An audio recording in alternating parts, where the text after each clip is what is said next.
Sports Show. Your leader in sports in the Inland Empire. The Riverside. Now, here are your hosts, Pep Fernandez and Jeff Gorham.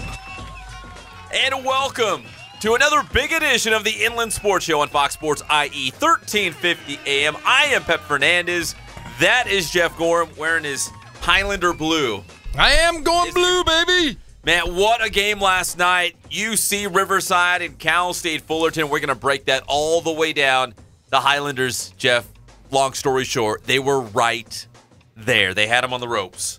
Yeah, they looked really, really, really good. They changed a lot last night. You know, after two losses, and I think they probably would have changed anyways because they had two really different losses at Utah Valley and Seattle. They had to do something to change that first half because they dug themselves such deep holes. But they came out, they pressed, they played man-to-man, they showed a run and jump. They played really, really hard. Guys were diving all over the floor. They were right there. They had a lead in the second half, and it came down to your old-school three-point play. A guy makes a layup. Their best player makes a layup, and they foul him. I was so torn because the guy who made the game-winning basket for Fullerton's a Centennial guy. Yeah, right? And you go, oh, it was brutal. So you go, as a coach, I'm sure Coach said this in the locker room afterwards. If you are going to foul a guy and it's that close, you make sure he doesn't make the layup. He made the layup and got the free throw, and that was it. It was a three-point game.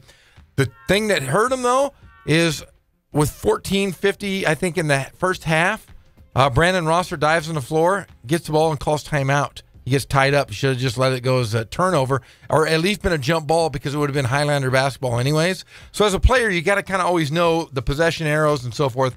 And I think at the end of the game, they didn't have a timeout to give. But they still got a good shot off, They right? did get a good shot. Was it DK? Was it Dikembe Martin? Dikembe Martin shot one from the right wing. It just came up short. It looked like it was in line. Just came up short, but they looked pretty good. Different starting lineup. Changed the whole dynamic of the whole game.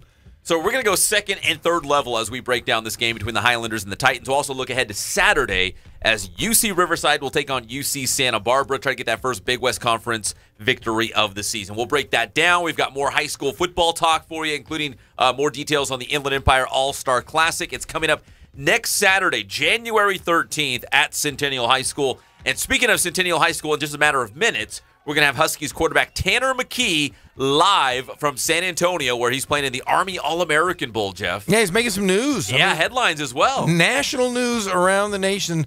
Where's Tanner McKee going to go? He's going to wait, it sounds like, after his Mormon mission. So he's got 2 years to decide. What a pretty nice thought process that guy has.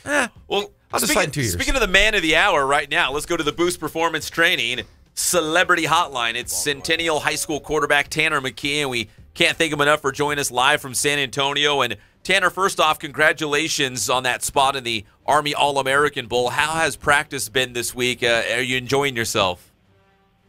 Hey, thanks so much. Thanks for having me on. Yeah, it's been a great experience just having all these great athletes out here. Just competing with the best. It's really been a great experience for me.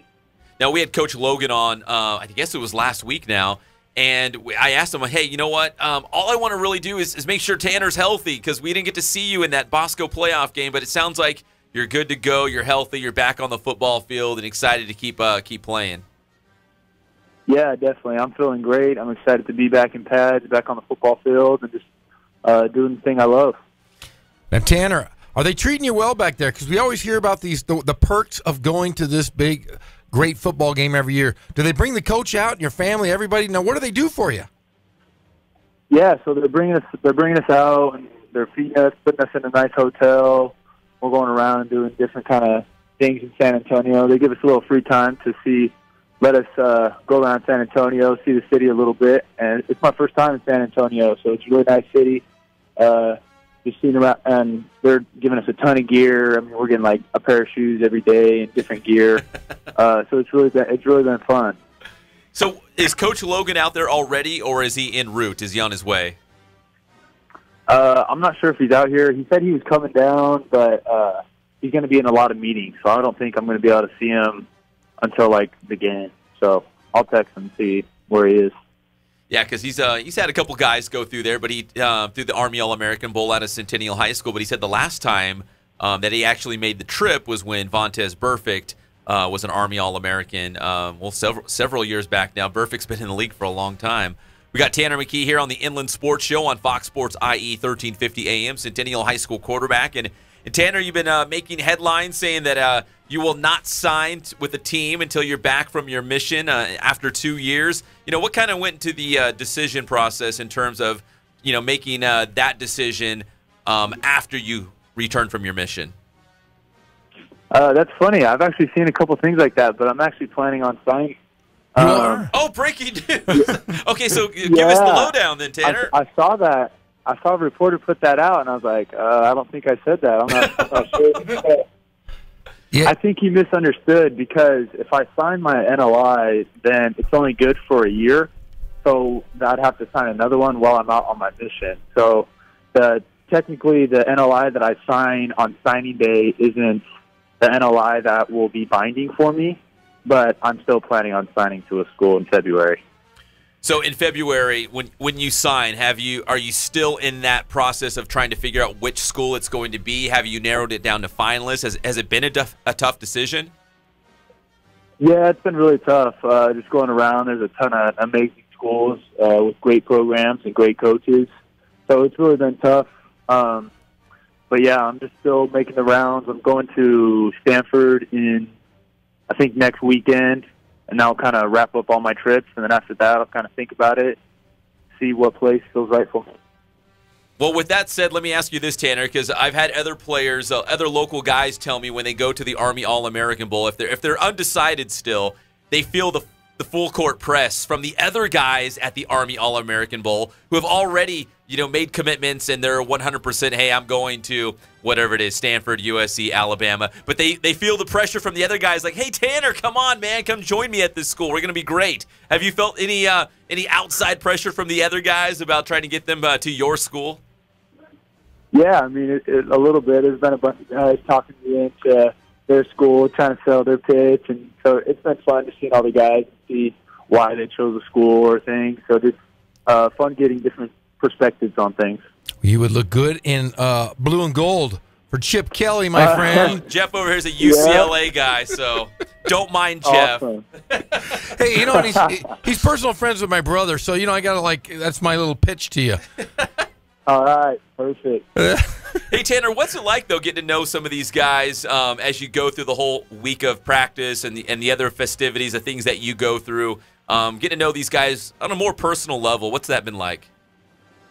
It's fun because you see all these guys on headlines and on Twitter and on a bunch of news things, but kind of being with them and kind of get to know them personally is really fun. I know a lot of these guys from the opening, so it's kind of fun seeing them again and kind of making more relationships. Now, are you excited about your mission? Are you hoping to go overseas or stay here? That's a tough one. I'm not sure. I think it'll be fun either way. I hope I learn a language, though. While I'm out there, it would just be fun to kind of learn a language. My sister's in Washington, D.C., speaking Spanish right now, so that seems like an ideal mission for me. Well, yeah, and then you go to before you go on the mission, you obviously have to go in Salt Lake, I believe, and you hang out there. What is the name of the place where you learn all the languages and get ready? So we call that the MTC Missionary Training Center. We're kind of just prepares you for your mission. Yeah, and that's like the Tower of Babel. There's languages everywhere. It's a pretty cool situation. You can learn a language, I think, in 3 months. You could be speaking Mandarin. If you're smart like Tanner. Yeah, Tanner, you could be speaking Mandarin. Yeah, definitely. I know. You could be calling out the plays. Calling out the plays in a different language, right? That'd be awesome. Yeah. We got Tanner McKee here on the Inland Sports Show on Fox Sports IE 1350 AM. So, Tanner, one more day. We got Friday still in front of us before the big Army All-American Bowl on Saturday. So what does Friday look like for you?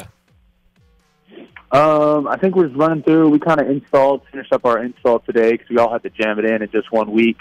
But I think tomorrow's just a lot of review, just tighten things up, make sure we're all on the same page, and then we'll be ready to perform on Saturday. So do the coaches, do they try to keep it kind of simple just because you guys all come from different backgrounds, different schemes, different systems? Do they try to keep it simple so you guys can have some success on Saturday? Yeah, definitely. They definitely make it, I think, watered down just a little bit. We still have a lot of checks and a lot of reads that we have to make, but I guess that's any good offense. Hey, and Tanner, before you go, because I guess it's breaking news that he's not gonna wait to sign. But when you are you going to make a decision before signing day, or is it going to be one of those signing day ceremonies where you have the different hats and you're going to surprise everyone and keep us all in suspense? I'm actually not sure about that. I guess if it feels right, then I'll decide before. That if it waits until February, then I guess I'll just have to wait. Well, you know you could do it on the show here. We don't have much to give you. We can give you like a 6-pack of root beer or something, and you come down and that'd be sweet. That'd be perfect. Tanner, you're the best, brother. Best of luck as you make this big decision, and thank you for taking a couple minutes here on the Inland Sports Show. We really do appreciate it. We'll be watching you on national TV, NBC, Saturday morning. I think it's 10 a.m. here on the West Coast. Does that sound right, Tanner? You might know better than I do. Yeah. I'm not sure what time it is, but yeah, I appreciate you having me on. All right, we'll be checking out him and the rest of the Army All-American Bowl All-Stars. We got Justin Dedich down there. I don't know if you've run into him. Are you guys on the same team, you and Justin from Chaparral? Yeah, we are. We have all the West Coast guys on the same team. Oh, look at that. So he could be hiking the ball to you. Yeah, just throw deep. Yeah. Just throw deep. We don't want to see any pansy passes. Throw deep. Throw the bomb. All right. That's right. All right, the great Tanner McKee, Centennial High School quarterback, live from San Antonio. Tanner, we appreciate it. We'll talk to you again soon. All right, sounds good. Thanks for having me on. Thanks, Tanner. All right, that's the great Tanner McKee, man. What a stud. So he is not going to wait to sign. It's all over. News. Hey, Colin, can you tweet that out? Can you grab a picture, maybe like a screen grab of our show? We're going to make headlines right now. Yeah, it's all. It was on Los Angeles Times. It's on Football Nation. It's on all these things, and they're wrong. According to the Inland Sports Show. Yes, according to he is not going to wait 2 years. He's going to sign in February, and he's probably going to sign at Stanford, from what it looks like. Well, Stanford maybe is the front runner. It's all over the place. But Stanford. Jeff is pulling for UCLA. Come on, Chip Kelly, do your job. Do your damn job and sign this young man. Don't go to Alabama either. No, we can't watch you play that far. I want to drive down the freeway. Come on, Chip. You want to go to the Rose Bowl. You're darn right. Come on, Chip. Do your job. Well, Tanner McKee will make a decision. And he said he might wait till signing day, or he might make a decision before signing day. Do your job. In the suspense. Yes. Come on, Tanner. Jeff, it's only further reason for you to work your connections, call your brother, and get Chip Kelly on the show. Then we put the full court press and say, Chip Kelly, Tanner McKee's out there. He wants to sign before he goes on his mission. Kelly, Let's get him signed. Do your job, Chip Kelly. If you're a UCLA guy. If you're not a UCLA guy. But, man, he can play. He can throw every single time. He making solid throws. I don't want to see him go to Stanford. I don't care about if he's a smart guy. I don't give a rat's butt. He's going to learn, be smart going on his mission. He's going to learn how to speak Portuguese. Can you imagine Tanner McKee under center calling out plays in Portuguese? It'd be awesome. Or Mandarin. It'd be sweet. Or Espanol, la lengua de mi gente. See, I'm a Cal guy. I don't want him going to Stanford, for gosh sakes. Well, he's going to make his pick. Well, he better not make it to Stanford. He might make it on our show. Who knows? Okay, if he does on our show, he can pick But Stanford. seriously, what a great young kid. Yeah. Fantastic quarterback. Matt Logan, the head football coach at Centennial, could not say enough good things about Tanner McKee. And, man, some college football team, I know they have to be patient because he's going to be on his mission for 2 years, but they're going to strike gold with Tanner McKee. Man, think about it. I want you to think about this. I'm thinking about it. He plays for the evil emperor, right? Plays for the emperor. He's like Luke Skywalker. He is. The guy. He's shining light in the evil empire. You're darn right. I mean, the guy doesn't drink any caffeine. That's why I offered him root beer, because there's no caffeine. Root beer. Yeah, I figured that would entice him. Maybe some ginger ale. But, man, I'm telling you, the guy, he doesn't want to play on Sundays until it affects, it's his job, he said. That's a pretty good guy. That just shows that he's disciplined. And if you're a coach and you want a quarterback, you want your quarterback to be the most disciplined. So, man, what a nice guy. Really, really good kid. Great quarterback, even better person. Yes. And really, like, when I see good kids, I'm like, okay, they come from a good family. Like, take Taylor Dawkins, right?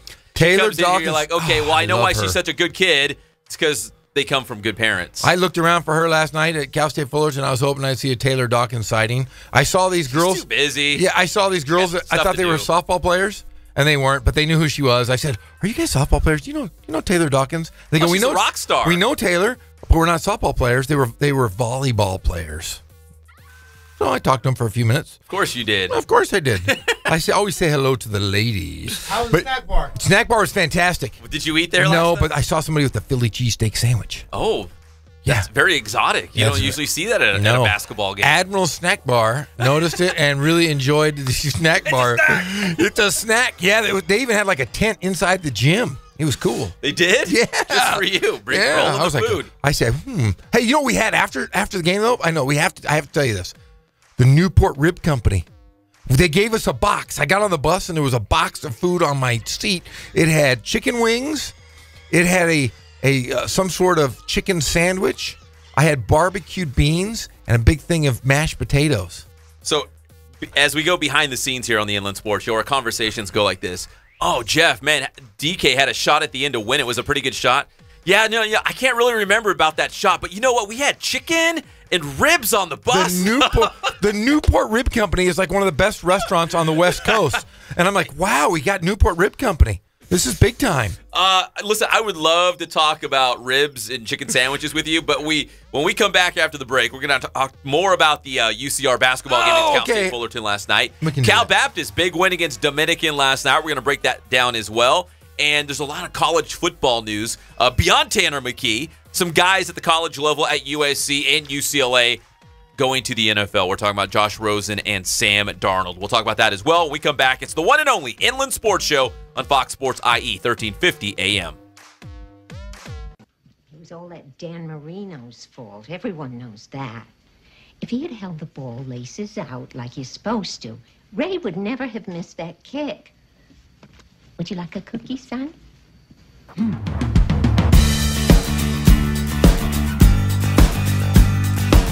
We're small, family-owned, strive for quality pre-owned vehicles. We're not a volume dealer, and we take every deal as personal to us.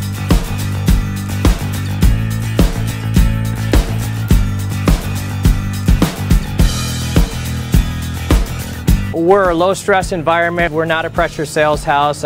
If you want to shop us, you're more than welcome to shop us. We have, like I said, great rates, competitive financing, a lot of one-owner, clean Carfax, clean title vehicles. As you see, we have Carfax everywhere. Customers before.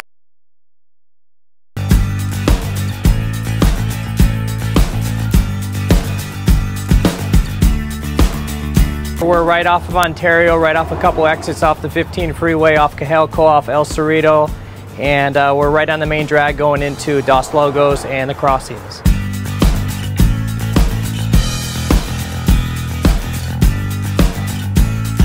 We have great financing, we have great lenders that we're using. We do buy, sell, trade, cash for your car, whatever we need to do to help accommodate the customer, that's what we're here for.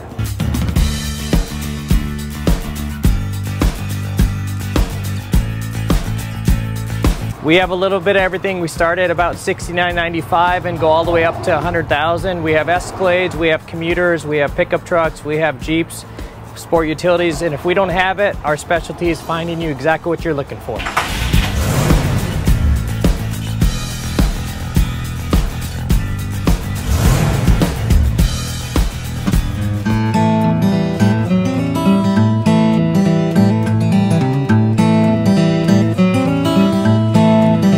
Focus on the customer here.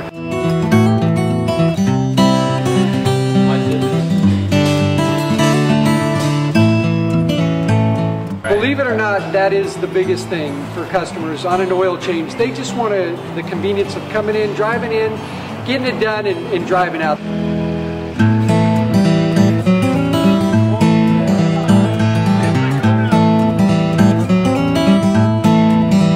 Just greet them, get them going, and they're done in about 10 minutes or so.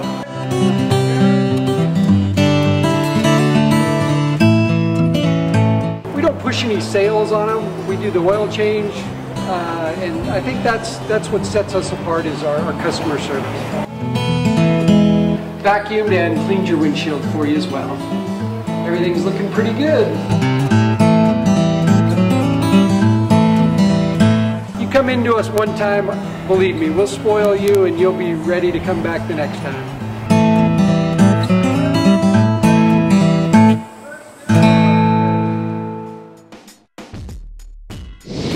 So how you guys doing? My name is Coach Ray Bass. We're here at the Boost Performance Center today, and here with the one and only Pep Fernandez, and we're going to go over a real basic vertical jump, all right? We're going to teach you guys the technique and its progression. This is a great drill for really any sports, really emphasizes pure power production through the hips, and power is really important for basically any type of athlete, whether you're a football player, track, soccer, basketball. You know, we all want to be powerful, strong athletes, so we're going to go over that today. All right, so first things first, I'm going to have Jacob go ahead and stand with his feet underneath his hips. So you want to have your toes pointed forward. You want your feet to be about hip width, all right? He's going to have his shoulders flexed, all right, in front of his body. So his arms up in front. Okay, now, the most important part here is what's called a counter movement. And what that is I'm going to throw my shoulders back into extension, all right? I'm going to flex my hips, all right? So the shoulders are going to be flexed, and the hips are going to, the shoulders are going to be extended and the hips are going to be flexed, all right? And then we follow that up with shoulder flexion and hip extension. It's got to be really fast, all right? So right now, I'm just going to show you the first phase of that. So Jacob, I want you to drop your hips into flexion. I want you to throw your arms back into extension when I say go. Ready? Go. Right there. So come up. That's the most important movement there. So after that, it's the landing, all right? So we want to get as high as we can. As I go up, I want to extend through my hips, through my knees, I want my toes pointed up. And when we land, I'm going to land back into that hip flexion, arms extended, and I want to stick the landing, all right? So we're going to go over it now. So now we're going to actually jump here, Jacob. I want to see that counter movement. Go ahead and walk a little bit closer to the hurdle here. We're going to extend on the way up. As we elevate, extend through the hips and the knees, stick the landing, throw the arms into extension. Here we go. Ready? On you.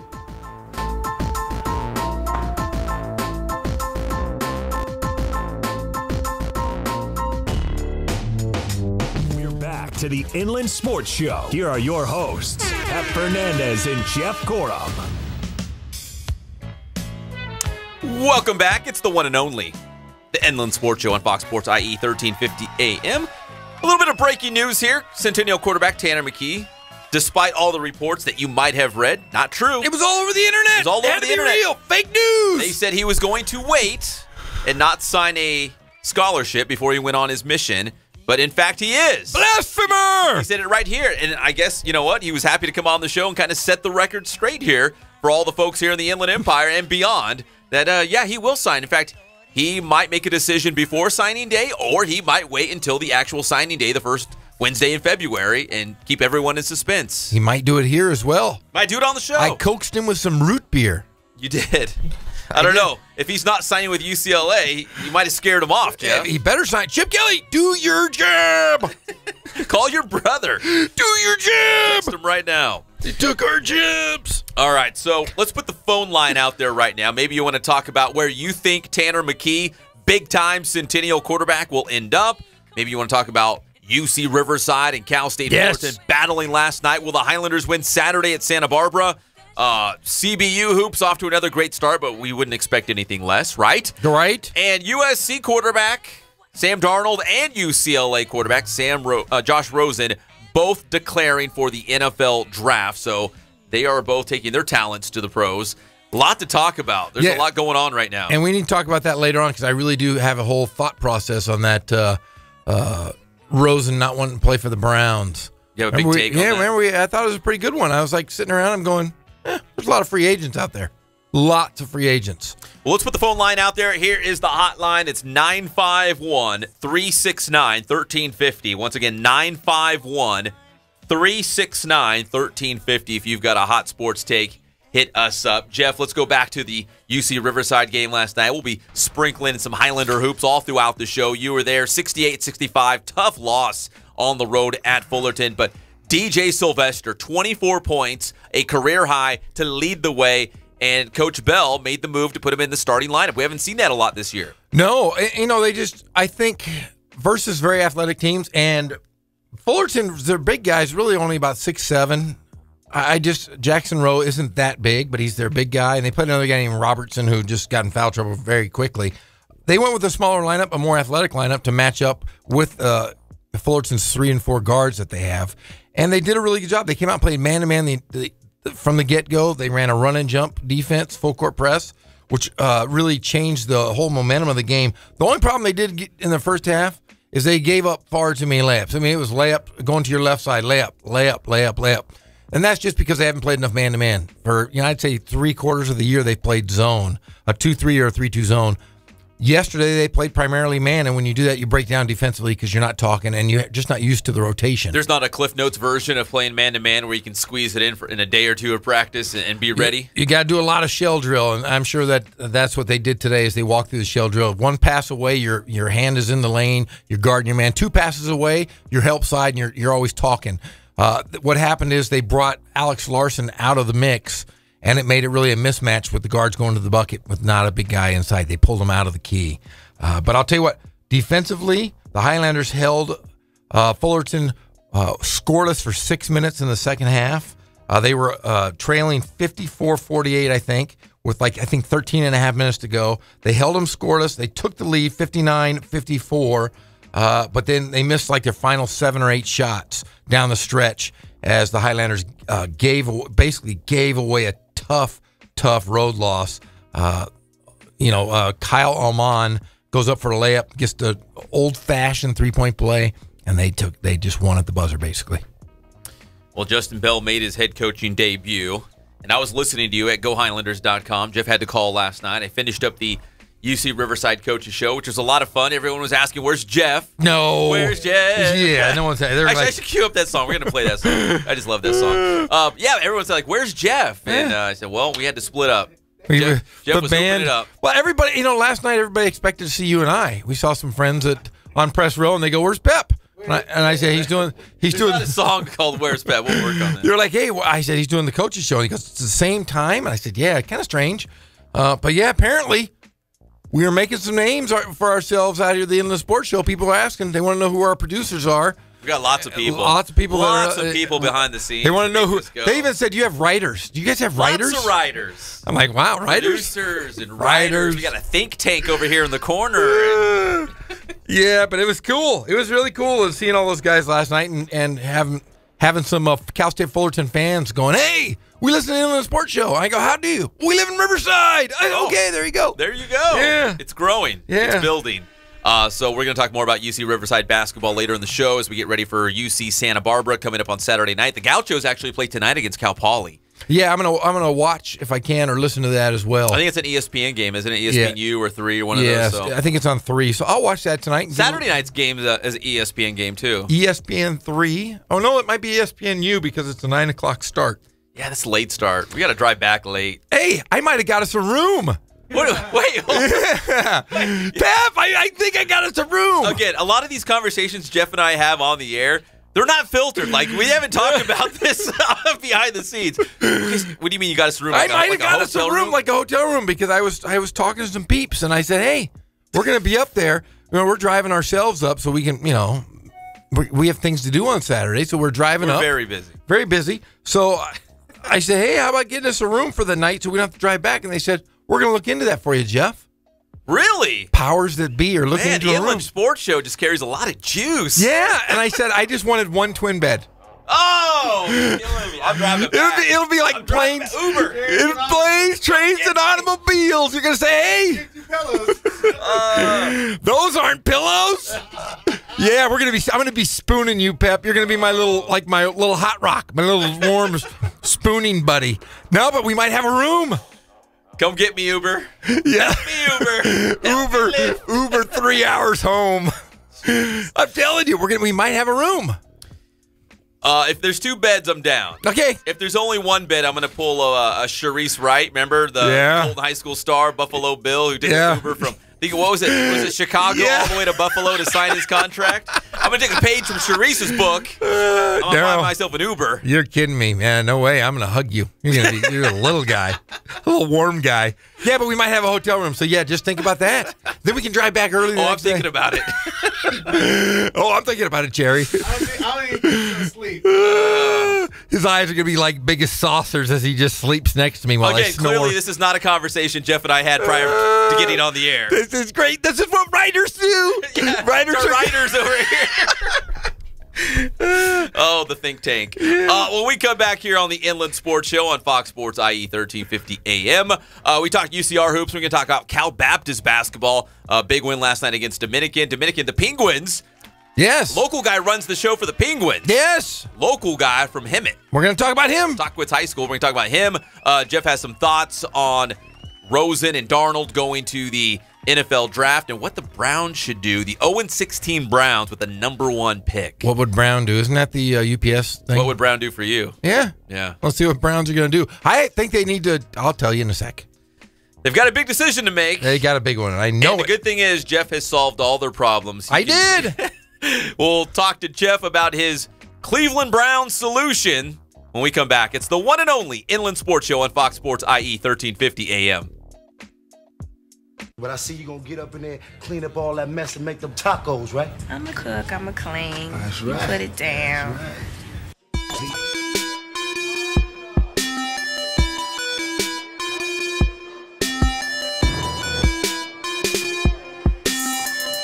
I played once upon a time at Centennial High School. I was actually on the first ever CIF championship team back in 2000, and then my senior year we won it again.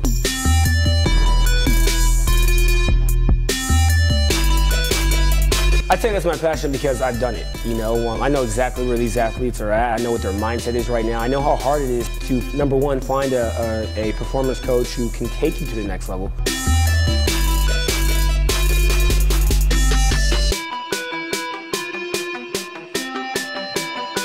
What sets us apart has to be, you know, how we work with our athletes and what we know.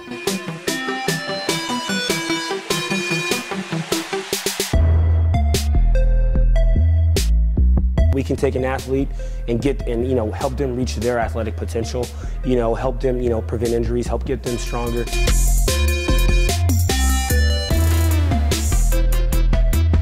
I know every single athlete who steps into this gym. I know exactly where they're at, and I'm going to progress them every week. If you're not getting results, then, you know, really what's it about? We're going to deliver something that's measurable, you know, in terms of speed, power, you know, strength, agility.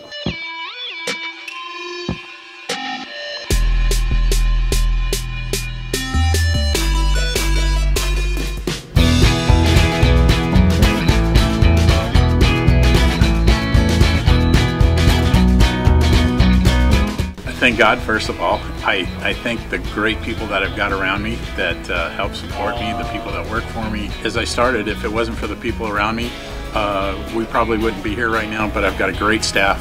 I've got great people that do stuff for us outside the store, and we've been very, very fortunate.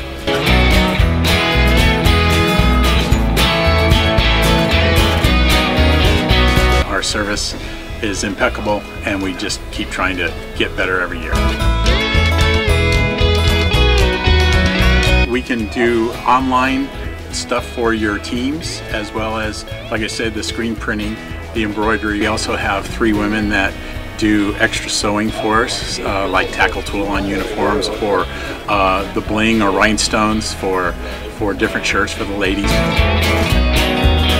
That's why we have certain racks just for certain schools, and the fun about that is that it turns into other schools that may come in here that aren't as close, that we can do stuff for them as well.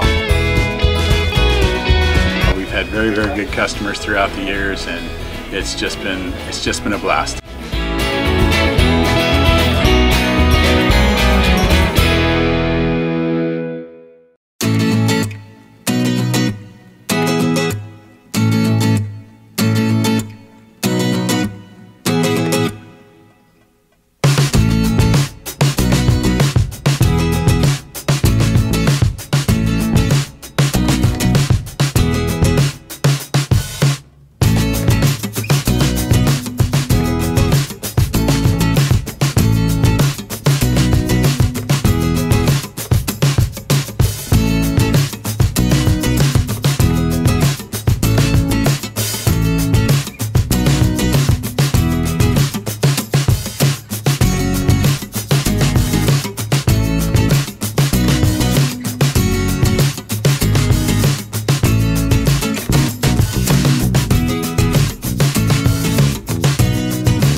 We're back to the Inland Sports Show. Here are your hosts, Pep Fernandez and Jeff Corum. You helped the Wiggles find Jeff? Where's Jeff? Hold on, I just want to enjoy the song for a second. Where's Jeff? He's in the countryside. Looky. Where's Jeff? Jeff's here in studio. He was on the road with the Highlanders last night at Cal State Fullerton. Ironically, the Wiggle Jeff he loves to sleep. He can sleep anywhere, anytime. And we just found out that Jeff and I might be sharing a bed in Santa Barbara on Saturday night. I just found out we're not. Oh, we're not? Dodged a bullet there. Dodged a bullet. Oh, yeah, I just Let me cancel my Uber request. Hold on. Our person that was going to do it for us is listening. He says, unfortunately, I won't be able to switch the rooms up, man. Sorry. Oh, they were listening? Yeah, I said, no problem. No problem. Well, thanks. I dodged a bullet. It's for the best. Thanks, B. Thanks for ruining my night. It's for the best. I was going to spoon that little guy. Welcome back. It's the one and only right here on Fox Sports IE 1350 AM, the Inland Sports Show. Real quick, we're talking about hoops as we transition to football in just a moment. Cal Baptist big win against Dominican 84-60. And Jeff, I wish you would have corrected me yesterday because come on, growing up in Northern California, listen, everyone was on that Dominican Penguins bandwagon back in the day. They were not part of the Pac-West Conference. Not when I was growing up, but they are now. And I didn't know that. That was a conference game for Cal Baptist last night. Yeah, well, I figured it out when you were talking to the kickball yesterday with Pope. I just didn't want to interrupt your deep conversation about soccer. And, I was like, I think that is a conference game. And boom, there it is, conference game. And it was led by, who leads the Penguins? You know. He's an Inland Sports All-Star. Yes, Jordan Williams. He had 8 points. He played 36 minutes. He almost played the whole game. Yeah, he's 4 for 11 from the field, though. I'm going to have to get on him about that one. But, Jordan Williams, had a good game. He's had a great season. True freshman out of Tahquitz High School in Hemet. Love that guy. And Cal Baptist won 84-60 last night against Dominican. Jordan heading with 23 points to lead CBU. The Lancers now 11-2 overall, and 11 of those 13 games inside the beautiful new arena on campus. Do they have a name for that arena, Colin? It's the Event Center, isn't it? That's a bad name. They got to come up with something cool. The Inland Sports Dome, or the Lancer Dome. The Lance, we're going to come in and lance you. We're going to poke you, and then we're going to beat you. Isn't Thunderdome, isn't that Santa Barbara? Yes, I can't wait. I don't think they still throw the tortillas anymore, though. They used to on the first basket or like the 10th point. Everybody would throw tortillas in the gym, and it looked like Frisbees all over the place. I'd have been grabbing them and eating them. Admiral Snack Bar would have been eating them. It's a snack. Yeah, I'm telling you.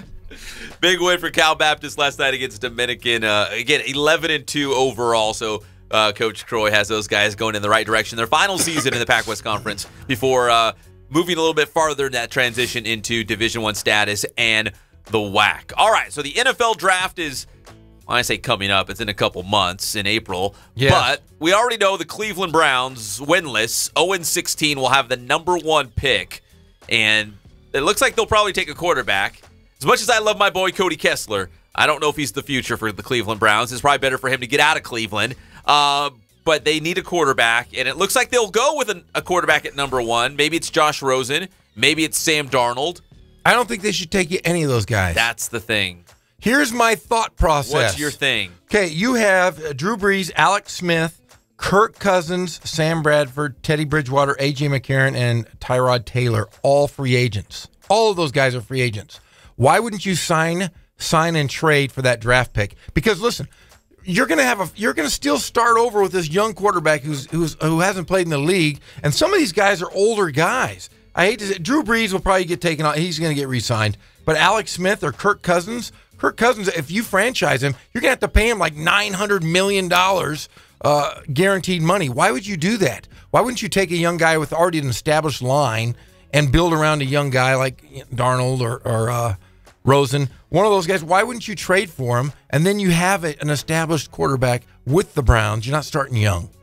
Hey, you brought up Kirk Cousins because everyone thought he would follow Kyle Shanahan to San Francisco, but now they have Jimmy G, and he's a free agent until they sign him. They're going to lock him up, but Kirk Cousins could actually be a realistic name out there that could end up with the Browns. But, okay, think about this. Of all those quarterbacks that you just listed, what if you're the general manager of the Browns and you look at Rosen and Darnold and you think, the upside, the potential could be greater than the best name on that list that you just said? Who's the best quarterback on that list, Jeff? Well, my buddy just sent me a text and said that Cousins is hot garbage. Oh. So apparently, no, but come on, he's not a dumpster fire. He's a good NFL quarterback. I agree. Come on, because he's a Chicago Bears fan. So okay. Oh, good luck with Trubisky. Alex Smith. Okay. So if you're the general manager of the Browns, are you thinking, you know what? I see a scenario where Darnold and or Rosen could be better than Alex Smith.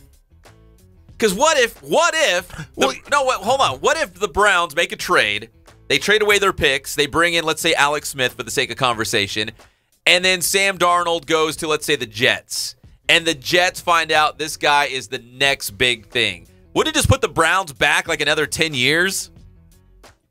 No. It would. They're already rotten anyways. They're 0-16. So no, just give seriously and then you can sign and trade. You can maybe get some extra maybe guys out of that trade. A couple offensive linemen to protect him. I just think you're really gonna have a hard time if you start a young quarterback again. How many times have we seen it with these guys? Well, I go back to my San Francisco 49ers when they had the shot to take Aaron Rodgers. Yeah. You remember that? Yes. He was a Cal guy. He's a Northern California guy. The 49ers, it looked like the stars were aligned. It's like, hey, you know what? We're going to keep him home in Northern California. He's going to play for the 49ers. They passed on him, and the 49ers have been in turmoil. Okay, they had Colin Kaepernick, and they made that run to the Super Bowl. I'll throw that out. Put an asterisk with that one. Yeah. But that was the transition from Alex Smith to Colin Kaepernick.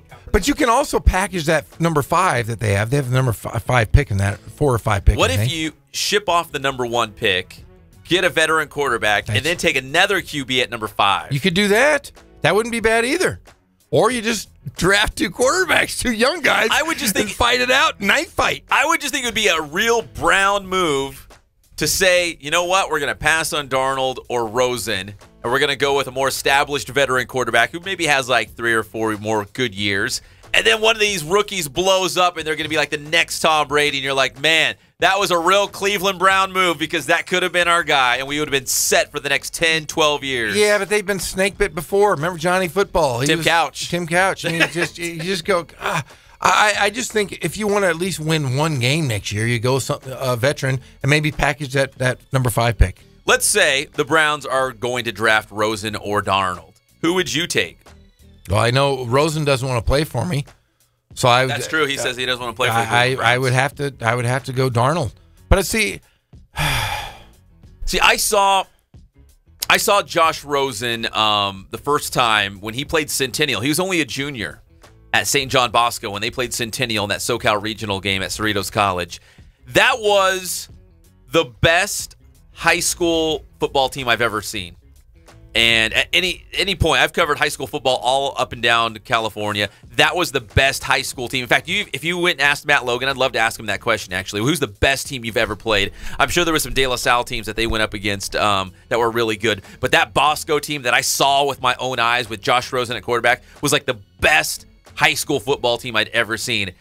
And I would still take Sam Darnold over him because I just don't feel like Josh Rosen's a leader. I want a guy that can lead and I can get behind. I feel like he's not a leader. Sam Darnold feels like a leader.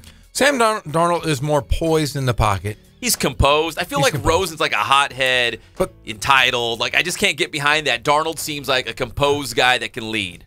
Yeah, but Rosen's more athletic and makes, is riskier ball thrower for sure. But okay, here's my next question for you. Where's Baker Mayfield going to go? I think he goes Jets. I think he goes New York. See, here's my thing, because when I look at quarterbacks, I know people are going to look at like Sam Darnold and say, you know what, he's a big body, he can throw, he's got the big arm, he can make all the throws.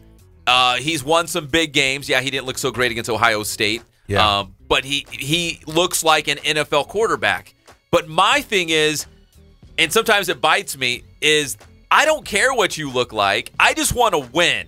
And I'll even go back to Tim Tebow. Tim Tebow had an awkward delivery. They said he couldn't throw. He wasn't an NFL quarterback, but he won. He did win. Even like the Centennial quarterbacks, if at the high school level, Robert Weber, Anthony Catalano, they'd be like, okay, they're only 5'10", 5'11", maybe 6 foot. They don't look the part.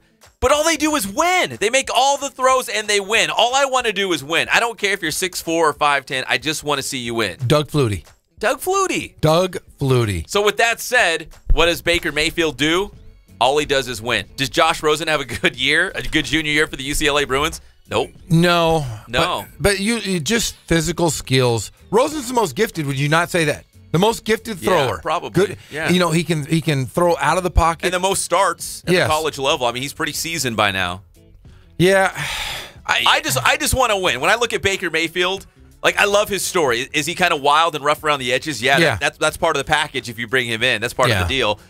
But, like, he walked on at Texas Tech. He walked on at Oklahoma. He won the Heisman. Yeah. Like, all these things were stacked against him, and he still found a way, and all he does is win. And I do like him. I always mess around, compare him to Johnny Football. He's not Johnny Football. Johnny Football. He's a little wild, but he's not Johnny Football. No, he's not that bad. And I think he's just a fiery guy, wants to win. I think it hurts. There's certain guys, and we talked, I think Coach Cutts and I talked about this on the last trip. Guys just don't get hurt mentally when you lose like in the old days. I think Baker Mayfield has that. He doesn't want to lose, and I think it genuinely hurts when he loses. So I think he takes it to heart, and he gets better from it. A lot of young athletes now don't get better from their losses because they see it on TV. They see guys lose, and they show up, and they're interviewing guys after they lose, and they're wearing their $1,000 suits, and they're laughing and smiling. And I think that's been lost in the football. I think it's been lost in basketball. I think 7-on-7s hurt football. I think travel ball basketballs hurt basketball because you lose all the time, and no one gets anything from it, if that makes any sense. Listen, certain guys have it. We're up against the break. We're going to continue this conversation when we come back. I'm going to consult our room full of writers and producers over here. Yeah, and then maybe turn that over to the think tank as well, because if I'm not mistaken, Ohio State played Baker Mayfield in Oklahoma and also USC with Sam Darnold, right? They played both schools. Can our think tank over here in the corner look up serious. Look up the numbers for Baker Mayfield against Ohio State and the numbers for Sam Darnold against Ohio State. I just want to see, because I've heard on other national radio shows that Ohio State's defense is the closest thing you might see to an NFL defense, maybe outside of Alabama, but pretty close to an NFL defense. I want to see how their numbers stack up, because again, I've been knee deep in the IE All-Star Classic and UCR hoops. I don't know those stats. Hold on. You're knee deep. So I've been paying attention a lot to Baker Mayfield and what he's been doing, but I'm going to go out on a limb and say he had better numbers against the Buckeyes than Sam Darnold did. Obviously, because Darnold and USC looked awful, so that's not a far reach. But I think Baker Mayfield ends up in New York. Could be. That could happen. That'd be good for him. All right, we come back here on the Inland Sports Show on Fox Sports IE 1350 AM. Rich Rod out at Arizona. How does that affect our Inland Empire guys? Because it does. And a local guy from Redlands is the highest paid college assistant coach, and he has a big payday. And he's a young guy, too. Man, I went in the wrong career path. Man. And he's an assistant coach. He's making this kind of dough. Yeah. Big dough. Big dough. All right, we're going to cash in when we come back. It's the one and only Inland Sports Show on Fox Sports IE 1350 AM.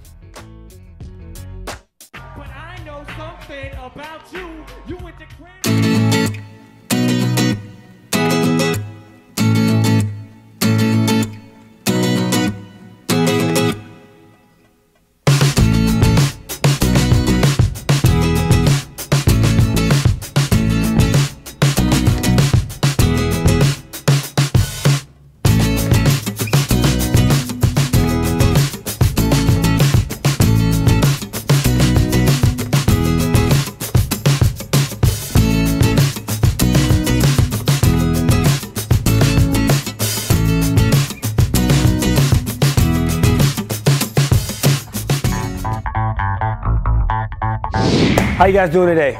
Coach Ray here from Boost Training. We're here today at the Boost Performance Center with the one and only Pep Fernandez. Today's Boost Training tip is all about strength. And of course, it's very specific to speed. We're talking about the single leg supported low squat. Come check it out. So when it comes to athletic performance, and more specifically speed, it's all about the ability to generate force, all about being nice and strong. Now, running is a single leg motion.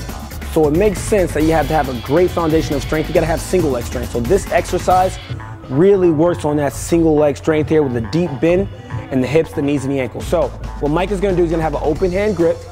All right, he's going to get nice and tight to the rack. He's going to be doing this. He's going to have his right foot on the ground. He's going to flex his left knee. All right, he's going to lower himself nice and easy. He's going to tap that left knee on the ground and then come up. Now go ahead and do a couple reps here, Micah.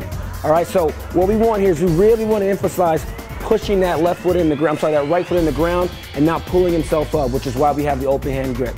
And as I mentioned before, really getting that deep bend in the ankles, the knees, and the hips, just as if we were sprinting.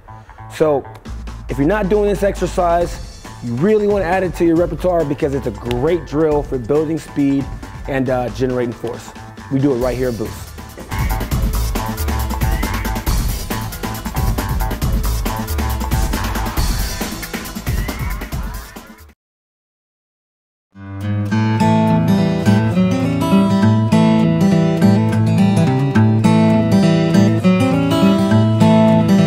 Focus on the customer here.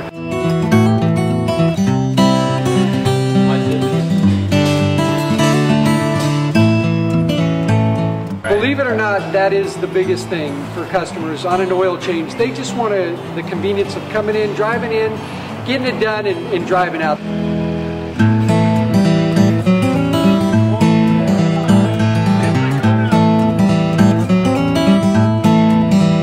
Just greet them, get them going, and they're done in about 10 minutes or so.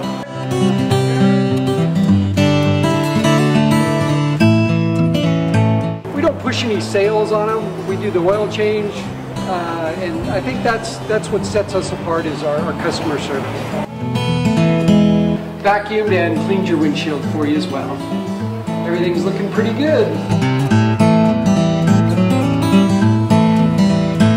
Come into us one time, believe me, we'll spoil you and you'll be ready to come back the next time.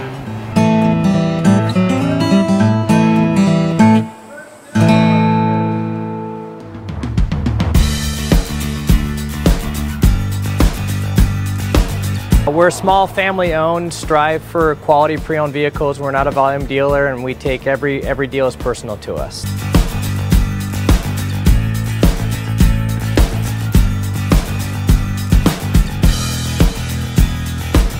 We're a low-stress environment. We're not a pressure sales house. If you want to shop us, you're more than welcome to shop us. We have, like I said, great rates, competitive financing, a lot of one-owner, clean Carfax, clean title vehicles. As you see, we have Carfax everywhere. That's most important to us, to educate our customers before they make a purchase.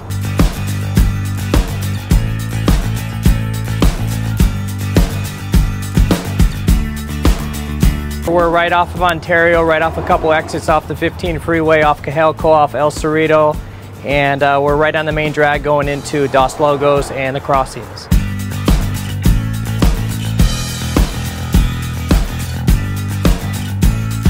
We have great financing, we have great lenders that we're using. We do buy, sell, trade, cash for your car, whatever we need to do to help accommodate the customer, that's what we're here for.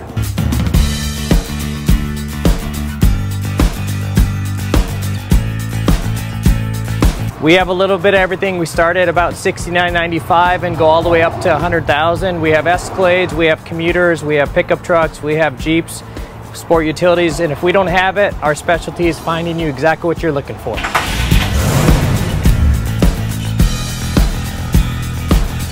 Call 888-995-HOPE or visit makinghomeaffordable.gov. Brought to you by the U.S. Treasury, HUD, and the Ad Council. Russell Wilson here with Play 60, United Way in the NFL are helping kids play at least 60 minutes a day. Healthy kids! To get involved, go to unitedway.org/play60. Donate! Are you guys going to do that every time? Yes, of course! Brought to you by United Way and the Ad Council. Join parents and experts at understood.org, a free online resource about learning and attention issues designed to help you help your child thrive in school and in life. Understood.org, because understanding is everything. Brought to you by Understood.org and the Ad Council. From the Cold Star Ice Studios, it's Fox Sports IE, 1350 AM, KUBE, Riverside. Now you just can't leave. I will never forget the look on their faces. All 8 of them. Their faces dropped. Now back to the Inland Sports Show. Here's Pep and Jeff. We are back. It's the one and only Inland Sports Show on Fox Sports IE 1350 AM. We're proudly brought to you by our good friends over there at Spoiled Quick Quality Oil Change, Kin Sporting Goods, Boost Performance Training, and Catalano Motors in Corona off Temescal Canyon Road. We've been talking about the Army All-American Bowl. We had Tanner McKee, Centennial quarterback, on the show, and yes, he will sign a scholarship before he heads off to the mission. In fact, next signing period is the first Wednesday in February, so it will happen. He could actually verbally commit before then, but he'll sign in February. Yeah, he is not going to wait until after his mission, so whomever wrote that article that went out viral and was all over the country with the fake news, it was fake! Fake news. Fake news. We're here to stop fake news. But yeah, he will make a pick, and big thanks to Tanner McKee for checking in live from San Antonio. Riverwalk, the Alamo. If you're there, he said it was his first time in San Antonio. You probably Very go and cool. see all those things, right? Yeah, you got to go to the Alamo. Where they got a basement? The Alamo? And yeah. The Alamo. Yeah, Alamo's cool. So is Riverwalk, though. Riverwalk is Maybe the Spurs are in town. Maybe he can go see Kawhi Leonard play. Yeah, but there's nothing outside of that area, man. It's just dirt. A lot of dirt. A lot of dirt. A lot of dirt. From the Army All-American Bowl to the Under Armour All-American game, congratulations to Jack Lamb. He's a Great Oak High School linebacker. He is going to Notre Dame, so you know he's big time.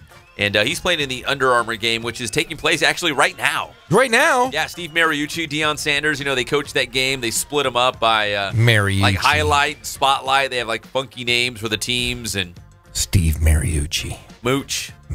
Steve Mariucci. So congratulations to Jack Lamb. That's a big deal. And he'll be playing linebacker at Notre Dame, so you know he's good.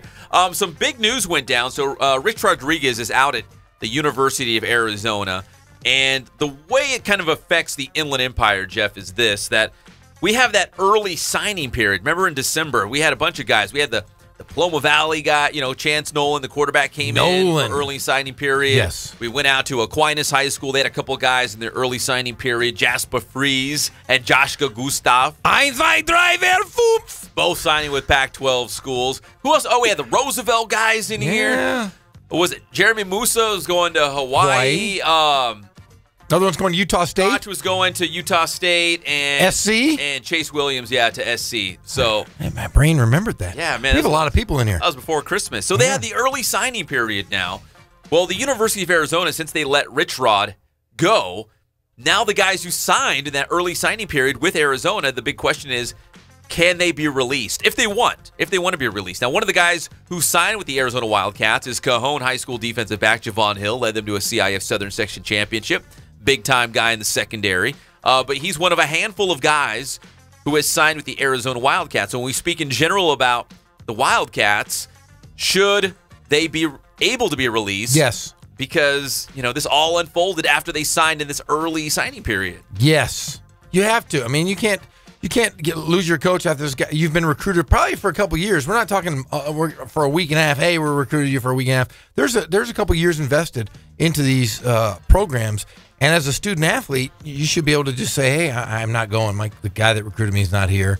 I'm declining. I'm going to go somewhere else. I'm going to go to UCLA and play for Chip Kelly. Because really, we have a lot of high school football players on the show. And we ask him, what was it about that school? What was it about the college that you liked? Was it the campus? What is it? The major?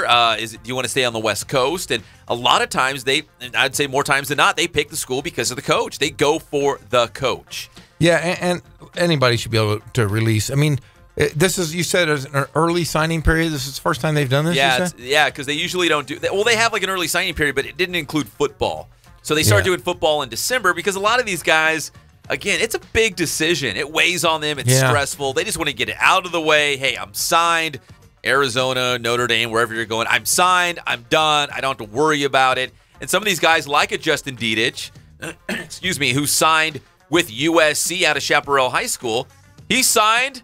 He already graduated. He's gone. He's already gone to USC. He's on his way. His first day, I think, is the 8th, he said. He gets off the plane this weekend and drives from the... He's Tanner McKee's center at the Army All-American Bowl. And he's literally moving in from the airport to USC. I don't think he's coming back home to Temecula. I think he's going from San Antonio. That's what they said. It's probably straight to the Coliseum for his first practice. Yeah. Oh, that's crazy. So, but a lot of these guys, this early signing period, they can just get it out of the way. And some of these, like we said, will cut out the spring semester from high school and go straight to college, getting the spring ball with their college team. So that's the big question in Arizona right now. Do you know who the most tenured Arizona college coach is right now in the state of Arizona? He's. I'll give you a hint. He's at Arizona State. Who? Herm Edwards? He's the most tenured coach in all of Arizona. No, what about there's got to be a guy like at Northern Arizona. That doesn't count. That's not real football. They got snow in Flagstaff. We can't count That's not real football. Get out of here. So the big question is for Arizona. Rich Rod is out. And what about the guys who just signed like 2 weeks ago? They just signed with the Wildcats. Can they be released? Jeff and I both think, yes. Again, a lot of these guys are going for the coach. They want to be coached up a certain way. A lot of these coaches have connections to the NFL. So a lot of their decisions based on the coach. And if you're a parent, you're sending your kid off to a school, you look at the coach, you're like, you're going to make sure my son's okay, right? Like, you're gonna watch over him, make sure, he's going to class, he's healthy. You know what I mean? Like, you're entrusting your child with the head coach of the football team, maybe more so than anyone else on that campus. Yeah, that's why you sign in pencil. Where's my number 2, Ticonderoga? Right? No, that's right. Yeah, that's right. Not too many people know that to realize. Isn't that right? That's perfect. I mean, everyone uses mechanical pencons now. Everyone's in the 22nd century already. I'm still using Ticonderoga number 2s. That is so funny. Yeah, you got to let them get out of that binding contract. Get out of it. And ironically, we just had Lorenzo Burns, a starting corner for the Arizona Wildcats, on the show, talking about how great it was to play for Rich Rodriguez, which, is he a great coach? Yeah, it was all the off-the-field stuff that kind of led to his demise out there in Tucson. But now, there's a situation where these guys who just signed, they got to make a decision, and if they're able to. Right now, because this is all uncharted waters, you know what I mean? Like, they started this new early signing period for football, and it's like, okay, well, what do we do now in this circumstance? First time it's kind of come up. It's just maybe they can tweak this a little bit and maybe put. I think they'll have to put an asterisk or an addendum to it and say, hey, we're going to change this up. Like free them up if they want to be released. Maybe they don't. Maybe they love Arizona, love Tucson. That's where I'm going. But if they want to, it still gives them a month and a week. Better part of a month to maybe make another decision if they want to sign by signing day in February. Some guys like to string it out a little bit longer, and they'll decide in the spring. But anyways, that was the big news with Rich Rod at the University of Arizona, how to fix here in the Inland Empire. And speaking of IE and college football, man, Jeff, I love doing the show with you. You do? I do. I know. That's not what everybody's saying. Yeah, contrary to, don't believe everything you hear out there. I actually do enjoy doing the show with you. But if I wasn't, I should have been a college football coach. You should have, man. Alive, that's a lot of money that's on the board there. So we're talking about Louisiana State University, LSU, the Bengal Tigers. La Sierra University? No, the other LSU. Oh, okay, gotcha. The other one. We're local, Yeah, LSU is La Sierra University, of course, but there's another LSU out there, the Bengal Tigers in Baton Rouge. But a guy out of Redlands High School, Dave Aranda, class of 1994, part of that long blue line, played for head coach Jim Walker out there. Well, he is going to stay at LSU, and he's going to get a nice little payday, $2.5 million per year for 4 years. So if you do the math, Jeff, and I'll do it for you, it's $10 million, and it's all guaranteed. He's getting that $10 million no matter what happens to, because, sometimes, so Coach Ogeron is the head coach at LSU, right? Ed Ogeron. Oh, I'm down on the bayou, guys. Ed Ogeron. So if he gets fired, because, if a head coach goes, a lot of the time the staff goes right with him. Can you imagine? But he gets all $10 million guaranteed. I hope. I would be. This is me. I'm a glass half empty on this one. Okay. Well, I hope he gets fired. I can sit around I can fish for 4 years and make $10 million, and then I'll go back to coaching. Wow, that's a lot of money. Coach That's ridiculous. Yeah, Coach O, listen, we're not going to work on the defense today. Listen, this isn't a real big deal. I'm getting paid. You're getting paid. Wow, that's ridiculous. And he's from Redlands? Redlands High School, class of 94. He is the highest paid assistant college football coach in the country, the defensive coordinator for the LSU Bengal Tigers. Now, won't that mean, though, if he's getting that kind of dough, somebody's going to try to swoop him up as a head coach in the next 4 years. I think that's the thing. It's like he's so good that they don't want another college to come in and like you said, scoop him up and become a head coach somewhere. But he's been a DC a lot of different places. Utah State. I think he was at Wisconsin. Like he's been at some pretty good programs, and he's one of these young like hot shots. I think he's only like 41 years old. Yeah, I'm looking at it's exactly how old. I'm like, come on, he's man. 41. So he's young. And you know how college football is. There's always like those hot names, like man, like a guy who could basically punch his ticket to any program that he wants that has an opening.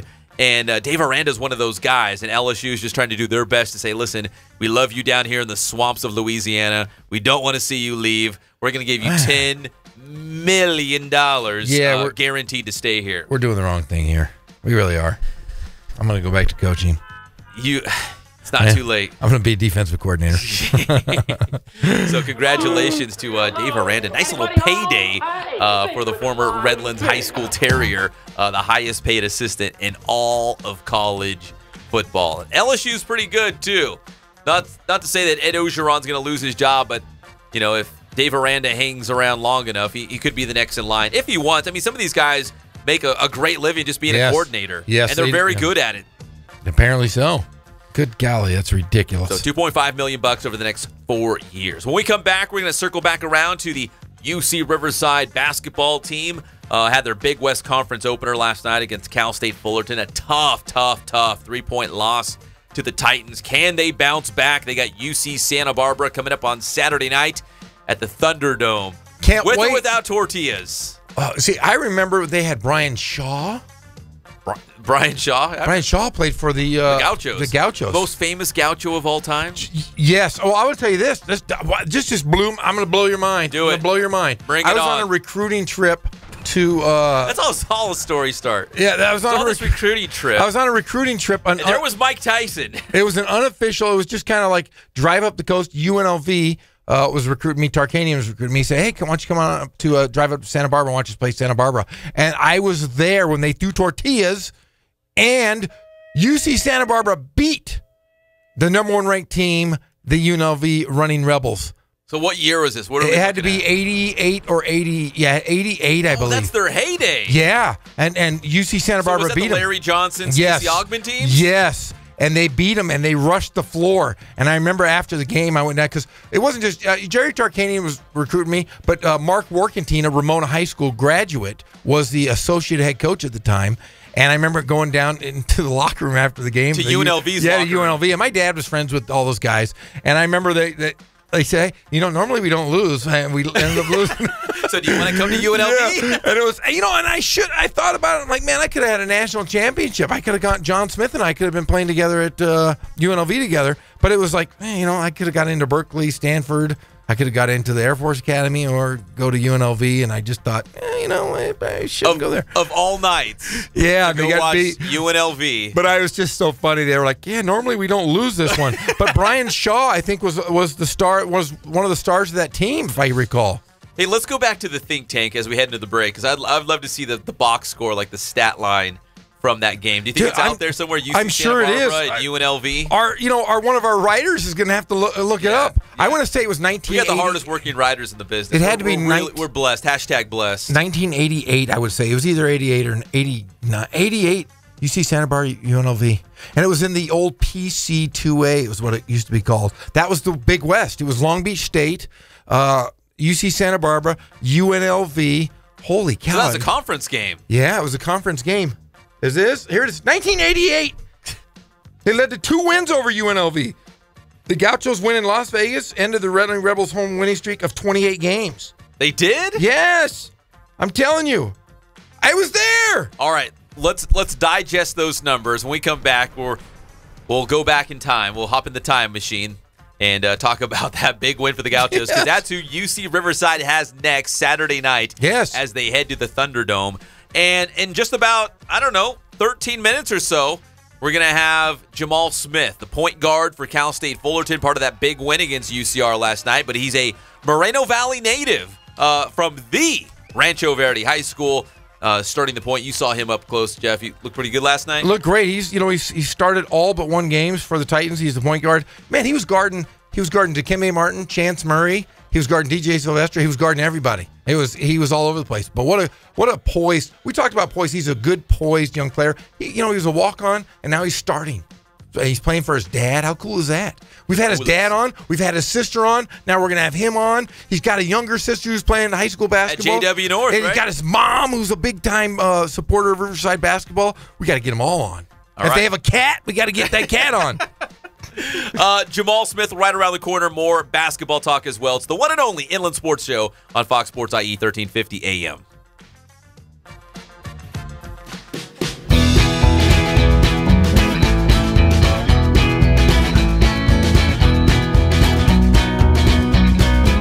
Thank God, first of all. I thank the great people that I've got around me that help support me, the people that work for me. As I started, if it wasn't for the people around me, we probably wouldn't be here right now, but I've got a great staff.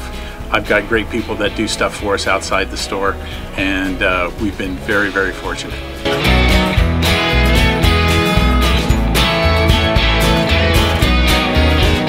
Our service is impeccable, and we just keep trying to get better every year.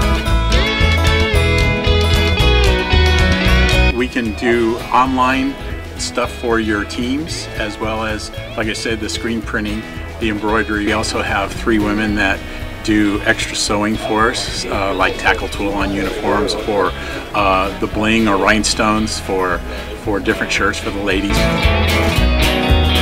That's why we have certain racks just for certain schools, and the fun about that is that it turns into other schools that may come in here that aren't as close, that we can do stuff for them as well. We've had very, very good customers throughout the years, and it's just been a blast.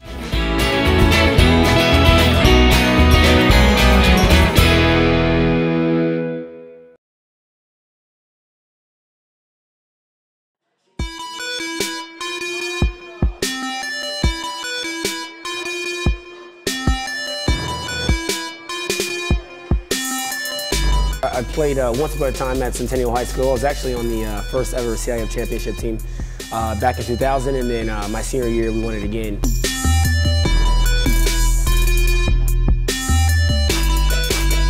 I'd say that's my passion because I've done it. I know exactly where these athletes are at. I know what their mindset is right now. I know how hard it is to, number one, find a performance coach who can take you to the next level.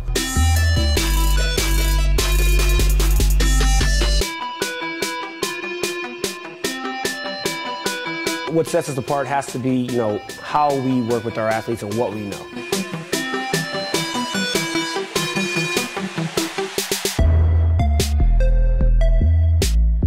We can take an athlete and help them reach their athletic potential, help them, prevent injuries, help get them stronger.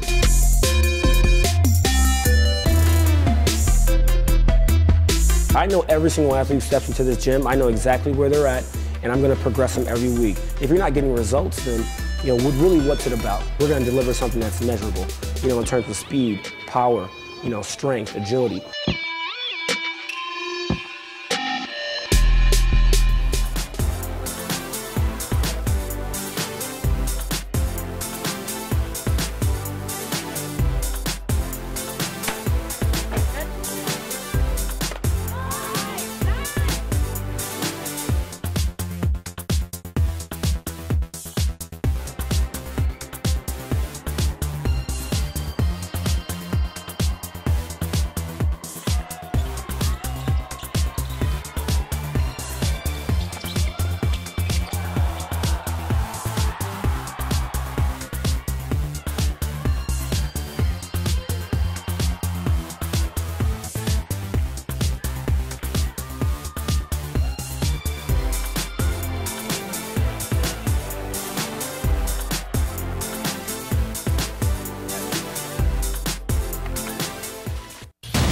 We're back to the Inland Sports Show. Here are your hosts, Pep Fernandez and Jeff Cora. Welcome back. It's a Thursday here on the Inland Sports Show on Fox Sports IE 1350 AM. Man, our writers are really working those Ticonderogas down to the very bottom of that lead pencil. They're like golf pencils now. They start off giant, now they're tiny. fill out those cards, right? Yes. 7 under par. Mark me down. Yes. Okay, welcome back to the Inland Sports Show on Fox Sports IE 1350 AM. Now, we were talking about earlier Baker Mayfield, and I know Sam Darnold and Josh Rosen might look the parts, and they played at UCLA and USC, so we get to see them a lot more here in Southern California, obviously. But I'm a guy who just wants to win. I don't care what you look like. If you can win football games, that's great. So I didn't exactly go out on a limb because I know Sam Darnold had a bad game against Ohio State, but I was like, you know what? I bet you Baker Mayfield had a huge game against the Buckeyes. So intern Cullen's over there in the think tank, and he got the stats. So what exactly were those stats, Cullen? Baker Mayfield, 27 for 35, 27 of 35 for 386 yards, 3 touchdowns, no interceptions, quarterback rating of 87.5. Monster game. Okay, how about Sam Darnold's? Hang on 1 second. Let's see. I got to find it. Because I know Darnold had a bad game. I watched it. It was not good. So I knew Baker Mayfield had a better game against the Buckeyes. It just kind of illustrates the point. I'm going through the script right now. Here, I found it. 26 of 45, 356 yards, no touchdown, and the interception. Quarterback rating of 35. So he had to throw a lot because they were down. So he was going to throw a lot. He piled up some yards, and that's the good thing. But really, he was kind of running for his life against that Buckeye defense, a really good Ohio State defense. And I had people hitting me up on Twitter saying, Justin Dedich, hurry up, get to USC. We would love to see you on the offensive line. And our guy Vianney Talamaival out of Centennial High School, well, that's right, did not play in the game. He was in street clothes. I saw him on the sideline hanging out by Coach Helton. So they could have used him in there as well. So yeah, Baker Mayfield, what do they say? He's 6 foot, 6'1"? Yeah. Is that what they're saying? Something like that? Yes. Yeah, it doesn't bother me. I know, the shorter guys get a rap, and maybe because I'm a shorter guy, I'm kind of in his corner. You're like 5'2". Yeah. Listen, I got my Nikes on, man. You know what? My wife and I went to a shoe store the other day. And did you get Buster Browns? Were you in this? I do remember those. No, I did not. I didn't get kangaroos either with the zipper on the side. Did you put your foot in one of those metal things? No. I know what you're talking about. No, I did not. But they had a I don't know what you call it, like the measure height. They had, I won't say the store, but it was a big shopping center. I went to the shoe store and they could measure your height. Do you know why they do that? You don't even know why they do that. No, do you? I don't. I have no idea. You know why? Do I look like Al Bundy? I don't sell shoes. I'll tell you why they do that. Was it near the door? No, it was not. Really? No. Because usually when they'll have, like, you go to 7-Elevens and on the door they have the height, because when people rob them, when they run out, they can see how tall they are. No, I didn't know that. I'm so sheltered. Why would I know that? No, it was back by the shoes. Really? Yeah, it was. So, and it said how tall? I was 5'11". You weren't. Get off my either. back. Stop it. I could almost be 6 foot, and if you buy me some new Nikes over here, these are real worn down. If I had some new Nikes, I'd probably be 6 foot. Man, you're like 4'11". Don't 5'11". Again, Baker Mayfield, man, I would. He's a winner. Tim Tebow, pick any of the Centennial High School quarterbacks. Maybe they're not Tanner McKee, because Tanner McKee looks like the poster child for any great quarterback. Big, tall, strong, fast. We saw Tanner McKee bust off these long touchdown runs this season, and he's going to be great. Jack Skellington can run. And he's a winner. So that's why I like Tanner McKee. Outside of the physical, attributes, he's a winner. That's why I love Tanner McKee. But even if Tanner McKee was, let's say, 5'11" or 6 foot like Pep Fernandez over here, he still wins. Yeah, he's still fast. I still like him. Yeah, I mean, you gotta look at the intangibles, and that part of that is, like you said, the intangibles of winning. And Baker Mayfield is he's my favorite quarterback. I've said it many times. He's my favorite quarterback in college football. Just like Johnny Football used to be my favorite quarterback. So was Tim Tebow. Yeah, I liked all those guys. But Tim Tebow, though, he kind of made up for it. He was a good guy. He was. He's still a good guy. Yeah, but there's been some ding-dongs. Who else did I liked Ryan Leaf, too. Did you really? That's really sad. I gotta really go talk to my priest. I think I see a theme here. You like the bad boys. Yeah, but I didn't know they were. I just like good. I gotta go confession. I feel really bad, dirty. I gotta go shower. Hey, in a couple minutes, we're gonna have Jamal Smith, point guard from Cal State Fullerton, part of that big win for the Titans against our Highlanders here. That's a painful loss for UCR. They were so close, down to the bitter end, Jeff. Yes, it was tough. DJ Sylvester goes out and gets 24 points. He was first Highlander this year to go 5 for 5 from beyond the arc. A great game. But I'll tell you what. Did they have like 10 threes as a team? Yes, most of them. So they had a good, UCR had a good game. They had a good game. They had a good game plan. They spot subbed So a lot of the starters played, the majority of the time. But, Dominic Pickett came in, played some great spot minutes. Shoeless James Jackson came in and hit a couple shots. And it was just a good overall game by the Highlanders. Just a couple defensive breakdowns in their man-to-man cost them. I was reading the stats, going through the box score, because I'm a numbers kind of guy. I love doing that stuff. And John Maxwell does such a great job of pumping out all the stats after the game. No, he doesn't. No, he doesn't. No. But I was going through it, and that was Sylvester's just his third start of the season. Do you think he's carved out a spot for himself in the starting five now? I think he does, but you're going to have matchup issues when we go up. Cal Poly's big. Santa Barbara's big. You're going to have to change up lineups occasionally, but I don't know how you take him out. He's playing so well. And I had thought, I didn't know he had started 3 games, and I mentioned that last night. He was underwhelming if he had started in the past, and last night it just showed how good of an athlete he is. He jumps so well. He can guard. He defends guys pretty well. He was guarding the last play of the game on Kyle Amon, where he went up and made the layup. He was guarding him. I was like, he played such a great game. And was it Amon who had it? It was Amon. Kyle Amon. Oh, I thought it was Khalil Ahmad who had the game. No, it was Amon. It was tough because you go Amon. Amon. Yeah, it was tough because they passed the ball to each other the whole game. So they had 10 threes last night for a team for UC Riverside, and DJ Sylvester had 5. He was 5 of 5, right? 5 of 5. Yeah, knocked them all down. That was the third highest point total for a single player for UCR this season. Of course, DK went nuts on Valpo. He had dropped a career-high 30. And then Chance Murray had 25 at Utah Valley last week that you saw in person. Hey, he played great up there as well. When you were Gorham and Orem. And Orem. And then DJ Sylvester with 24 last night. Okay, I'm going to talk about Cal State Fullerton. Remember I always discussed the cheerleader factor. Okay.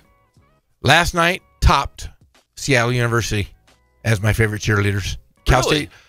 Cal State Fullerton had the best cheerleaders. They had about 300 of them, it looked like, out there. And then I figured out they were like 10 times national champions. Yeah, I saw our friend Jim Alexander had tweeted something out saying something like they're promoted as whatever national champions. 10 times. Where's all the banners? And yeah, they used to have all the banners up for the cheer. This year they weren't up, but I remember from last year because John Ramey was a big fan of the cheerleaders, and I'm always a big fan of the cheerleaders. They were phenomenal. They were all flipping around. It was like a Cirque du Soleil. It was awesome. So yeah, they're my favorite. Just not as pricey because no, they weren't French. They weren't speaking French. But I'm telling you, they were number 1. Seattle University number 2. But they only had 5 of them. They only had 5 cheerleaders. It's because everyone's out of school. Hey, I'm telling you right now, Cal State. What was the crowd like last night? 'Cause I'm curious. There was probably 1,100 people. That's not bad. No, it wasn't bad. I mean, it was because they're not in school yet either, right? No. Yeah. But man, it was cool. It was a nice setup. All right, when we come back, we'll talk to Jamal Smith. He's the point guard for Cal State Fullerton. Helped the Titans beat the Highlanders last night, 68-65. We'll talk more about the Highlanders and how they can bounce back this weekend as they go on the road to UC Santa Barbara on Saturday night. The Gauchos playing tonight, Jeff. You said you're going to watch it as they take on Cal Poly. That's kind of a rivalry game for them up there on the Central Coast. I guess you call it the Central Coast, but over there, Santa Barbara and San Luis Obispo. Yeah, 7 p.m. start, and I will be watching it on my computer. All my kids are running around like maniacs. And your youngest just got a haircut. Yeah, I think he's a brand new man. I might divorce my wife. I'm just letting you know, because she shed his head. My guy, my baby, beautiful locks, baby. Like Samson. Yeah, Samson needs a straight. Zika had the most beautiful head of curly hair, and she cut it off, and so I might divorce her. There could be a divorce proceedings. All right, we'll be back on that note. It's the Inland Sports Show on Fox Sports 1350 AM.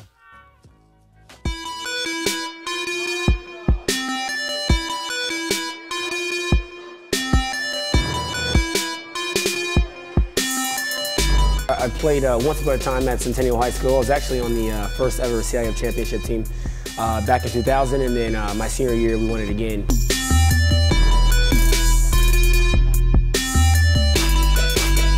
I'd say that's my passion because I've done it. I know exactly where these athletes are at. I know what their mindset is right now. I know how hard it is to, number one, find a performance coach who can take you to the next level.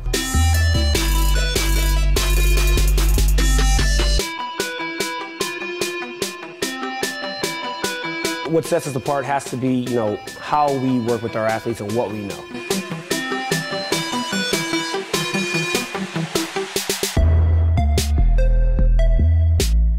We We can take an athlete and help them reach their athletic potential, help them, prevent injuries, help get them stronger.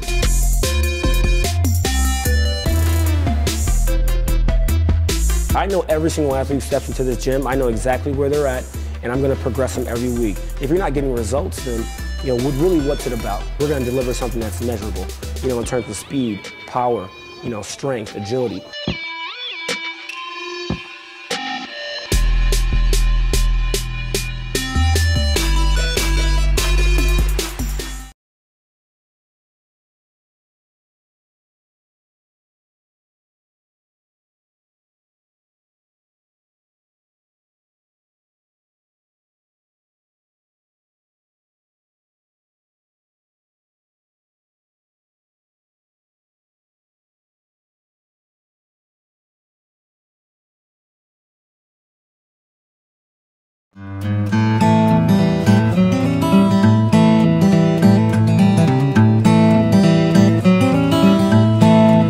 We focus on the customer here.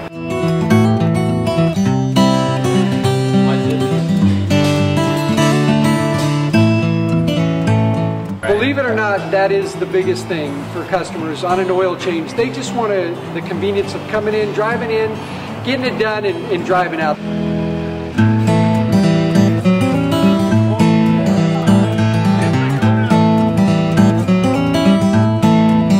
We just greet them, get them going, and they're done in about 10 minutes or so.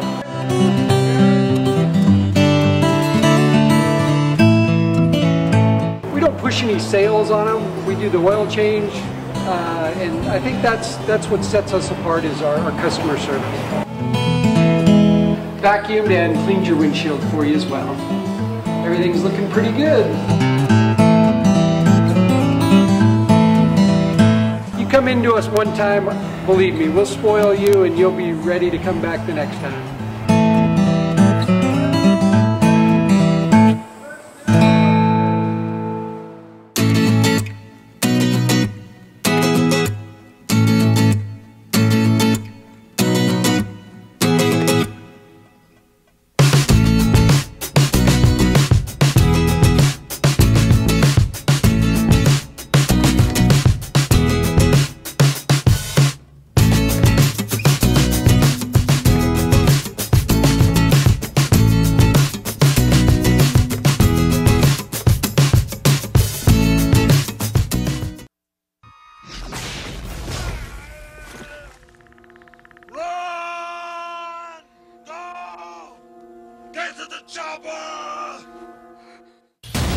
We're back to the Inland Sports Show. Here are your hosts, Pep Fernandez and Jeff Gorham. And welcome back to the Inland Sports Show on Fox Sports 1350 AM. I'm Pep Fernandez. That's Jeff Gorham. We're proudly brought to you by our good friends at Spoiled Quick Quality Oil Change, Boost Performance Training, Ken Sporting Goods, and Catalano Motors in Corona. Join us live here on the Spoiled Quick Quality Oil Change Celebrity Hotline. It's the point guard for Cal State Fullerton, Jamal Smith. Local guy from Moreno Valley, played at the Rancho Verde High School. Jamal, welcome to the show, and congratulations. That was a nice, solid win on your home floor last night against UC Riverside. Thank you. Thank you for having me. I appreciate this opportunity. Now, Jeff and I over here, we're Highlander guys. We broadcast UCR. We're UC Riverside guys over here. But that was a good win to hold off a late Highlander charge there. And the big basket at the end, the and one with 7 seconds to play. What was the keys for you guys at Fullerton down the stretch to hold off UCR? One of the things we were talking about all week was, protecting the paint, really focusing on defending the drive and rebounding. And, we were able to get those things done. And fortunately, Kyle hit the big bucket to put us ahead. Now, I know this, but maybe you can tell our audience, how many of those guys have you played with last night that were on the floor? I'm looking around, I go, that guy, he's played with him, he's played with him, he's played with him. Johnny, right? All those guys. Yeah. Now, did you play travel ball with those guys? Yeah, I played with about four of Riverside players. So it was kind of funny, but I enjoyed it. It was fun. It's like the old days, right? Going back to your child and played with or against them, right? Yep. I played with all of them. And I want to say this, I'm calling the game, and I'm looking over, and you are guarding Dikembe Martin, you're guarding DJ Sylvester, you're guarding all of you're doing the dirty work. You need to tell your dad, the associate head coach, to stop putting you on all of the best offensive players out there so you can score a little more, for gosh sakes. No, I love it. I really pride myself on the defensive end, and my team knows that, so they always look for me, to stop a lot of the other team's guys. So I really take pride in it. I really enjoy the defensive side of the ball. So I have no problems with it. We got Jamal Smith, point guard for Cal State Fullerton, here on the Inland Sports Show on Fox Sports IE 1350 AM. Jamal, what's that dynamic like, having your dad be one of the coaches at Cal State Fullerton? Is it one of those deals where you feel like he's harder than you than anyone else, or does he try to play it fair? After the game, do you guys cut it off and it's just like a father-son relationship and you try to leave the game inside the gym? Like, what's it like playing for your dad like that? I love it. Actually. A lot of people would see that and think, it's hard on me, or we wouldn't get along. But we both are each other's best friend. We always talk every day. So it's not as bad as people make it seem out to be. And we really are blessed and fortunate to be able to go to work every day with each other and do the things that we love. So I really don't take it as a challenge or see it as an issue. I really enjoy spending time with my father on and off the court. So when you went up against the Johnny Kennedy and Dominic Pickett last night, those are all Rancho Verde Mustangs out there. Were you at Rancho when a Johnny was coming up? I mean, how many years difference are we talking between you and Dominic and a Johnny? Me and a Johnny are 2 years apart, and me and Dom are 1. So I got to play a couple years with both of them, and watching them grow has been amazing. Johnny's really coming into his own, really an athletic wing who's going to be a problem in the Big West. And Dom, I've always been a fan of Dom's game. Watching him come up and really transform his game to be a really nice player for Riverside is real special to me, since we're family.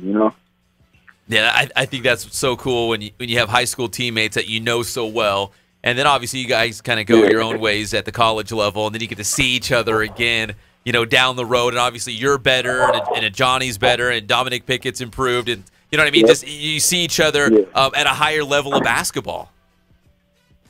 Yeah. It was one thing we always talked about in high school. Coming up, we all wanted to play Division I basketball, and for it to come into fruition is real nice, and it's great to see. Now, have you always been a point guard? Or was there a need at Fullerton for you to play the point? I mean, because I'm trying to remember back at Rancho Verde, I think you did a little bit of everything. Yeah.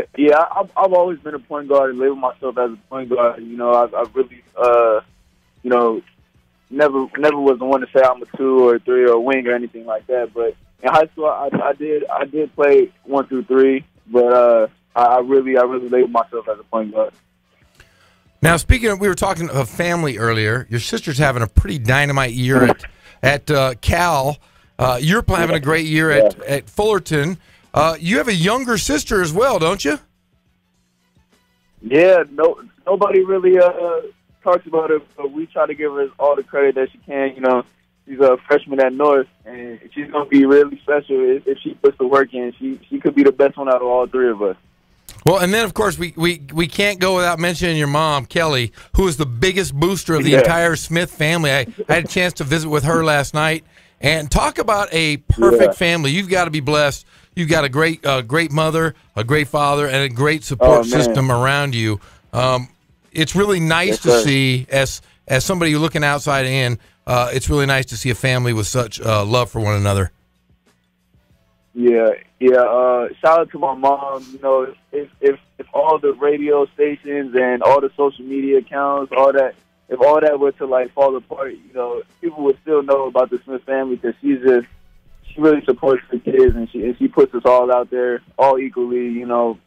From the baby to me to Kiana, we all get to see close to my mom, and we all just love her dearly, and really thankful for having her in our lives. So just shout out my mom. We love you, and thank you. Now, did she play basketball, Jamal? She claims she did in high school, but we've never seen no footage. We've really never seen any footage. She claims she's the best shooter out there, but we'll let her do her talking. I'm gonna just answer yes. She played in high school. See, this was before social media. Now, like, everything's out there. There's pictures, there's videos of everybody on Twitter and Instagram. This was before all that, so we'll have to take her word for it, I guess. Right. Yeah. I've seen one basketball picture with a basketball in her hand. That's about it. But she knows everything. She knows the game. So I listen. Well, Jamal, coming off that win against UC Riverside last night, going forward now with Cal State Fullerton, where do you think the Titans kind of fit into the Big West Conference? And do you feel like you guys have a shot to maybe win that conference title and get to the NCAA tournament?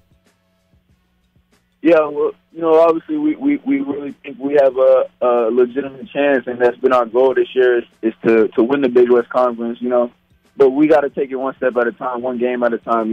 We understand that it's a long season. We got to win each day, and to do that, we got to be locked in and focused. And I think we're on the right track.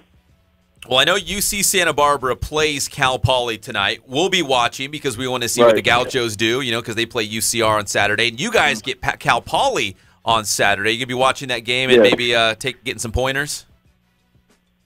Yeah, definitely. We'll watch film today. We'll watch film tomorrow, and just really try to key in and lock in on the game plan. And hopefully come out with the same outcome. Well, Jamal, we appreciate the time. Nice win last night against UC Riverside. 68-65 was that final score to open up Big West Conference play. Please tell your dad, John Smith, we said hello, and best of luck the rest of the way. And we'll see you when you guys come out this way, right, to Riverside. Yes, sir. Thank you for having me. I appreciate it. Hey, just tell your dad one more thing. He didn't bring me a Cal State Fullerton T-shirt last night. I was T-shirtless underneath my suit. So tell him he owes me a shirt when he comes out to Riverside. All right, I'll make sure I relay that message. All right, thanks, buddy. All right, thanks, Jamal. All right, that's Jamal Smith, point guard for Cal State Fullerton. And we like to see our local guys from the Inland Empire doing well when they leave the nest, when they go outside of the Inland Empire. But they beat the Highlanders. That was a tough one to swallow because UCR had them right there. Yeah, and it is tough when you're calling the game and you look over and there's one of your closest friends growing up is the coach of Cal State Fullerton, and then you look over and say, hey, there's his son. You want the Highlanders to win, but you also want guys like Jamal to do well, I should say, just because they are such good guys. And Mom runs that family. Kelly is the best. I saw her last night. Just the greatest. Is she loud during the games? Like, can you pick her out of the crowd? Oh, you can pick her out. Well, for one, she's really pretty. If she's a good-looking woman, John really upped himself by marrying her. Because look at their children are all beautiful kids. She's a beautiful woman and just one of those wonderful, supportive parents. She's not a helicopter parent. She's just a very supportive parent. I should have asked Jamal because he's the Rancho Verde guy. We got a Mustang basketball shirt here on our wall inside the Inland Sports Studio. But his younger sister, who he said could be the best of the Smith family in terms of basketball, which is crazy to think, she's at JW North. Well, that's a league rival of Rancho Verde. That is. And John was a North basketball player, and I know they live just basically you could throw a rock from our studio and hit their house. So I know they're close by, and it's nice that John, even though he works in Fullerton, stays here locally in Riverside and still supports the high schools by having his daughter go to J-Dub. When you think of Cal State Fullerton and UC Riverside, you would think like the Corona Riverside area. That's kind of a battleground in terms of recruiting, right? It is. I mean, I would think Cal State Fullerton, like Jamal Smith and Khalil Ahmad from Centennial High School, this is a battleground area in terms of recruiting and trying to go maybe for the same guys. It is, and you also got to figure the Chino Hills area is also a hotbed. Yeah. A lot of good players come from there, and there's a few players on the roster at Cal State Fullerton from the Chino area. So there's just because that's an area that kind of borders. It's almost like Orange County, LA County, and the Inland Empire. Like it's right there in that little gray area in between. Yeah, they're definitely a battleground, but John Smith does a great job recruiting. he almost had Matt Mitchell last year. Somehow something happened. Matt Mitchell ends up at San Diego State, but he was committed for at least a year prior to decommitting to go to San Diego State. The guy can recruit. Oh, Matt Mitchell in the Big West. Can you picture that? Oh, he would have been a dominant fixture. Like he's already going to be a dominant fixture in the Mountain West, but man, he would have just been phenomenal. And John, like I said, John Smith is a key to that recruiting process. A lot of guys from this area. On the flip side, we had Justin Bell making his head coaching debut for UC Riverside last night against Cal State Fullerton. We touched on it a little bit, Jeff, but nothing huge, like drastic in terms of what they did differently, right? You said they were going man-to-man, which is something they haven't really done this season. But other than that, we talked about the rotation because we've seen... They shrunk it. Yeah, it would be 13, 14 guys seeing minutes in one game. And last night, what'd you say, it was like 8? Yeah, 8 truly that, really made a difference. You said Riker Pierce got like a couple seconds, so that'd be 9. But honestly, they came out, they played really hard. They haven't come out, they've always come out in the zone so far earlier in the year. This time they came out in a full court man. It was a run and jump situation. They looked like a different team. Guys were diving all over the floor. Part of that's emotion. You have a change in a coach. You want to play hard.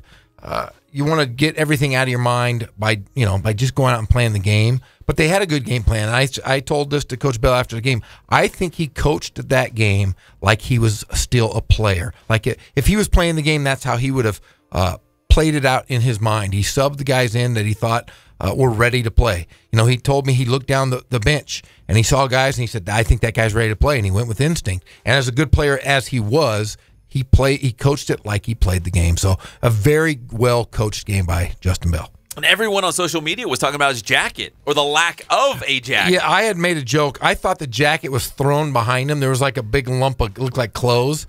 But he said, he goes, I just didn't bring out the jacket because it's too tight. And then he says he's like, man, I move around. Well, he just moves around like a maniac. He was on the court the whole time. See, I haven't seen him as the head coach. Only you have. But is he all over the place? Yeah, he's all over the place. It was cool to see him. And it's nice.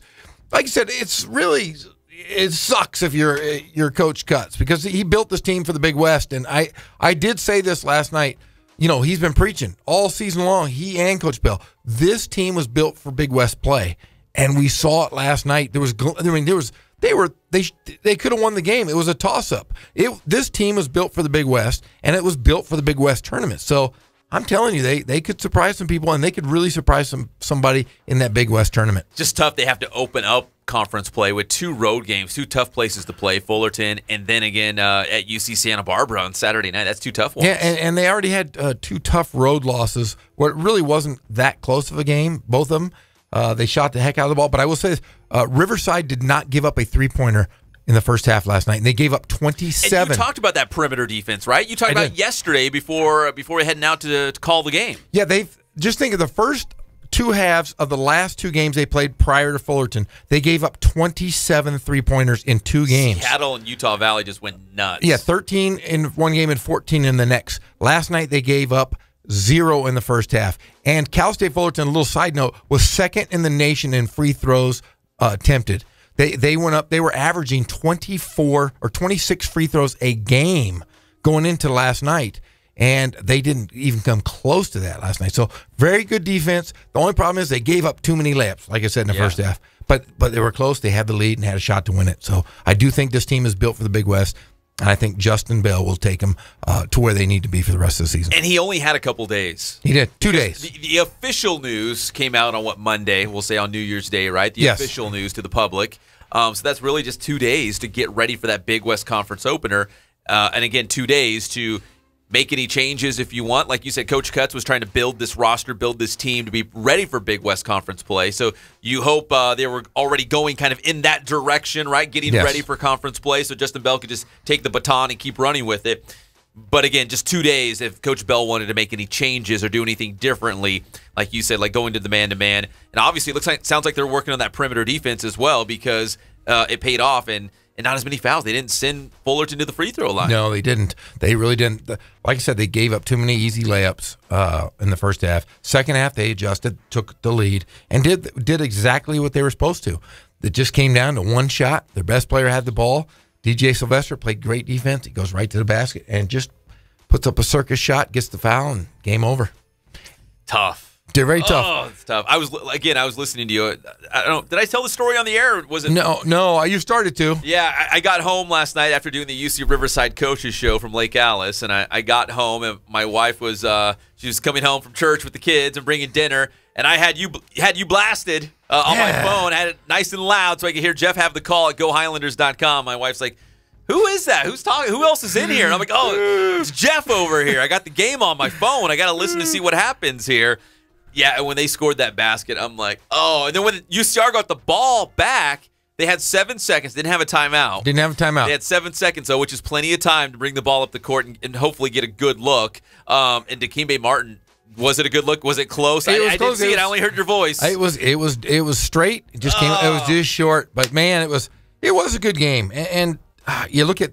In fact, I think we mentioned it on the call. I said that timeout's going to hurt them, and it did.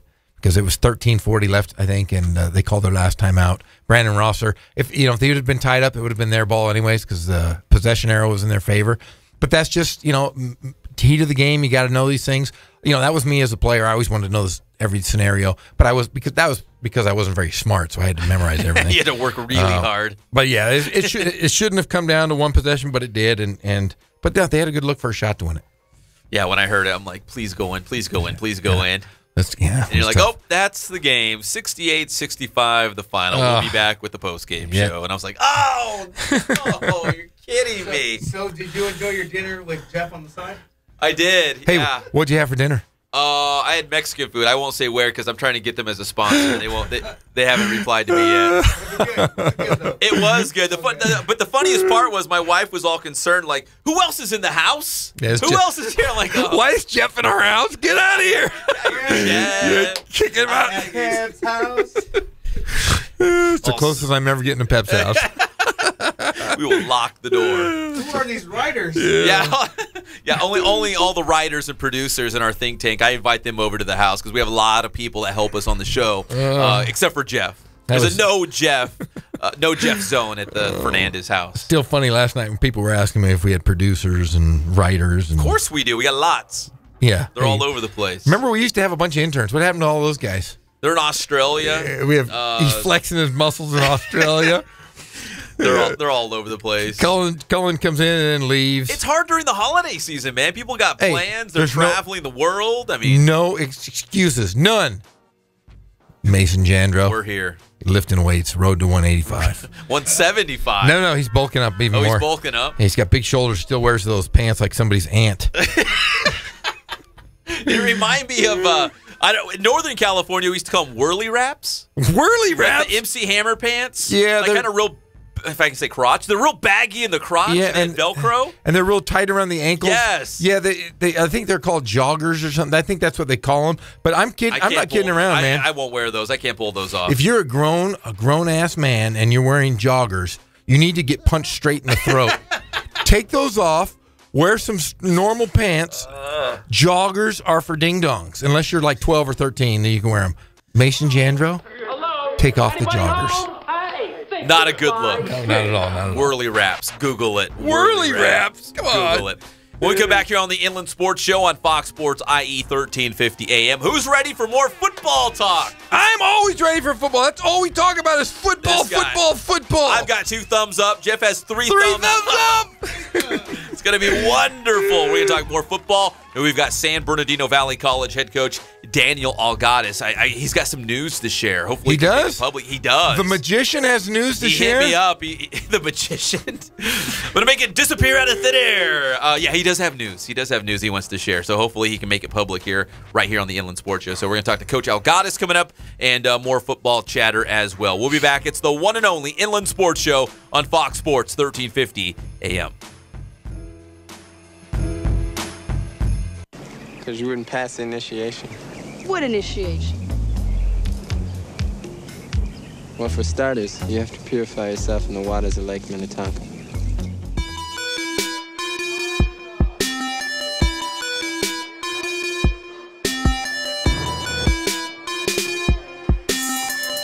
I played once upon a time at Centennial High School. I was actually on the first ever CIF championship team back in 2000, and then my senior year we won it again.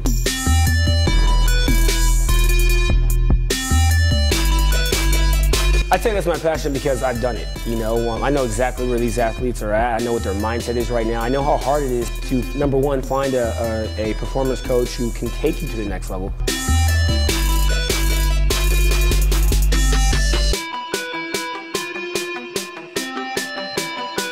What sets us apart has to be, you know, how we work with our athletes and what we know.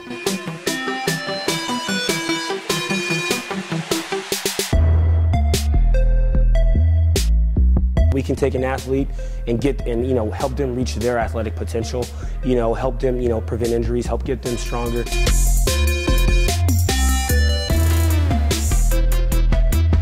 I know every single athlete who steps into this gym. I know exactly where they're at, and I'm going to progress them every week. If you're not getting results, then, you know, really what's it about? We're going to deliver something that's measurable, you know, in terms of speed, power, you know, strength, agility.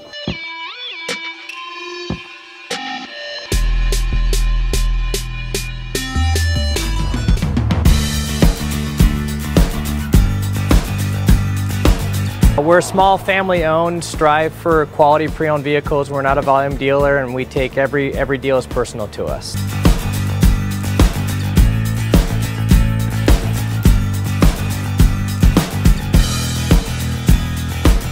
We're a low-stress environment. We're not a pressure sales house. If you want to shop us, you're more than welcome to shop us. We have, like I said, great rates, competitive financing, a lot of one-owner, clean Carfax, clean title vehicles. As you see, we have Carfax everywhere. That's most important to us, to educate our customers before they make a purchase.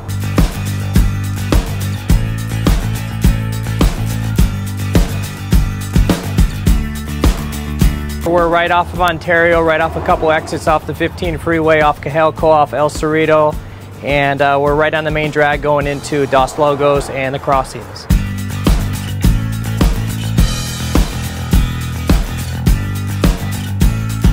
We have great financing, we have great lenders that we're using. We do buy, sell, trade, cash for your car. Whatever we need to do to help accommodate the customer, that's what we're here for.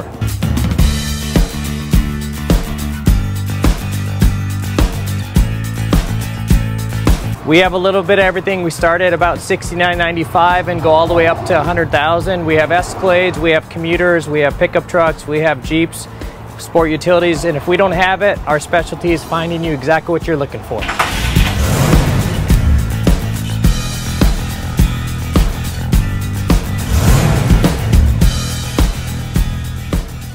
Because great things happen when we live united. Brought to you by United Way and the Ad Council. From the Cold Star Ice Studios, it's Fox Sports IE, 1350 AM, KUBE, Riverside. Doesn't it look like I am ready? I am always ready. I have been ready since first call. I am ready. Roll. We're back to the Inland Sports Show. Here are your hosts, Pep Fernandez and Jeff Corum. And we're back. It's the Inland Sports Show on Fox Sports IE 1350 AM. Proudly brought to you by Spoiled, quick quality oil change, Ken Sporting Goods, Boost Performance Training, and Catalana Motors in Corona off Temescal Canyon Road. Hey, we might have a special guest pop in the studio. Today? Yeah, he's blowing me up over here on my phone. He better be special. I'm not letting anybody in here. I'll let you decide. But we got Coach Algattas from San Bernardino Valley College coming up in just a second. You know, I'm looking at our channel right now, Jeff, because we're streaming live and amplified around the world. I just gave myself a haircut, and it looks really bad. Like, I got, like, what they call, like, a duck butt going on in the back. Like, I think I missed... duck tail. Yeah, I think I missed a big chunk on the back of my head. So if you see me out in public, don't say anything, because I'm going to go home and fix it. That's all. Yeah, didn't I? Like, I could feel it. I could feel it. I cut my own hair. I have not paid for a haircut outside of the Notre Dame logo I got shaved in my head. Outside of that, I haven't paid for a haircut since, I would say, 2004. I got you. 1993. Are you serious? I mean, you bit your head. Yeah, but still, I haven't gone to a hair. I do miss the barber, though. I went to a barber when I had my beard last year, and I used to have him trim my beard for me. Oh, really? Yeah, it was cool.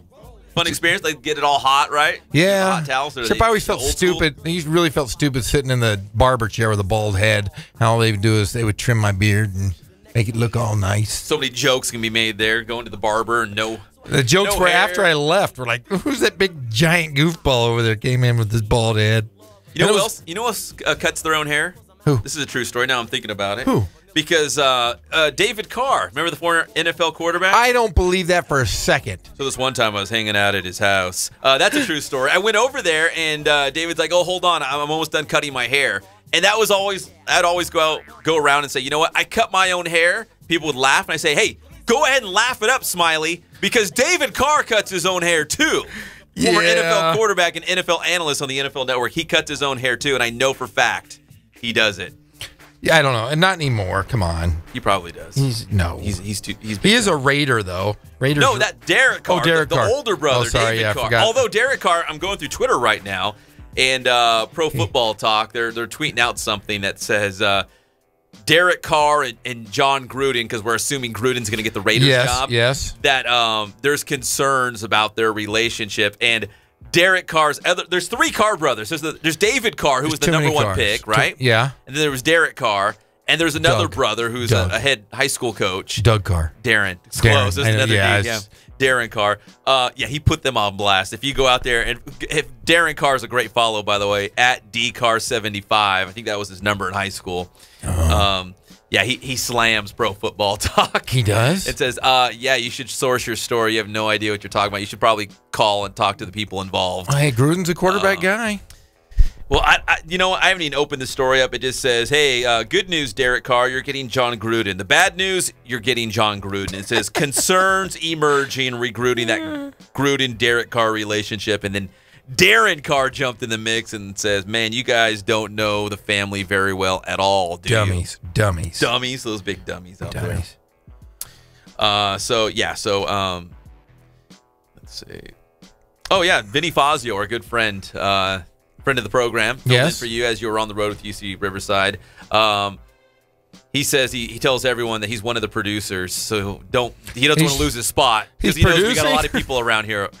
He tells everyone he's one of the producers, and he says he will wear the MC Hammer pants if he has to. I'm sure he has a couple pair. I've seen his wardrobe. His wardrobe. I've seen his wardrobe. Yes, he definitely has some sort of pants. Yeah, our producers, our writers, our fact checkers, as they called them. I was really shocked at when a big major radio show here nationwide was asking questions about us. Yeah, we're on the radar for a lot of people. Yeah, a national radio show. We were on their radar yesterday. Greg over here. Is that New England Patriots practice? Yes. Oh, it looks like a blizzard. Like, picture the North Pole. Like, picture something just miserable.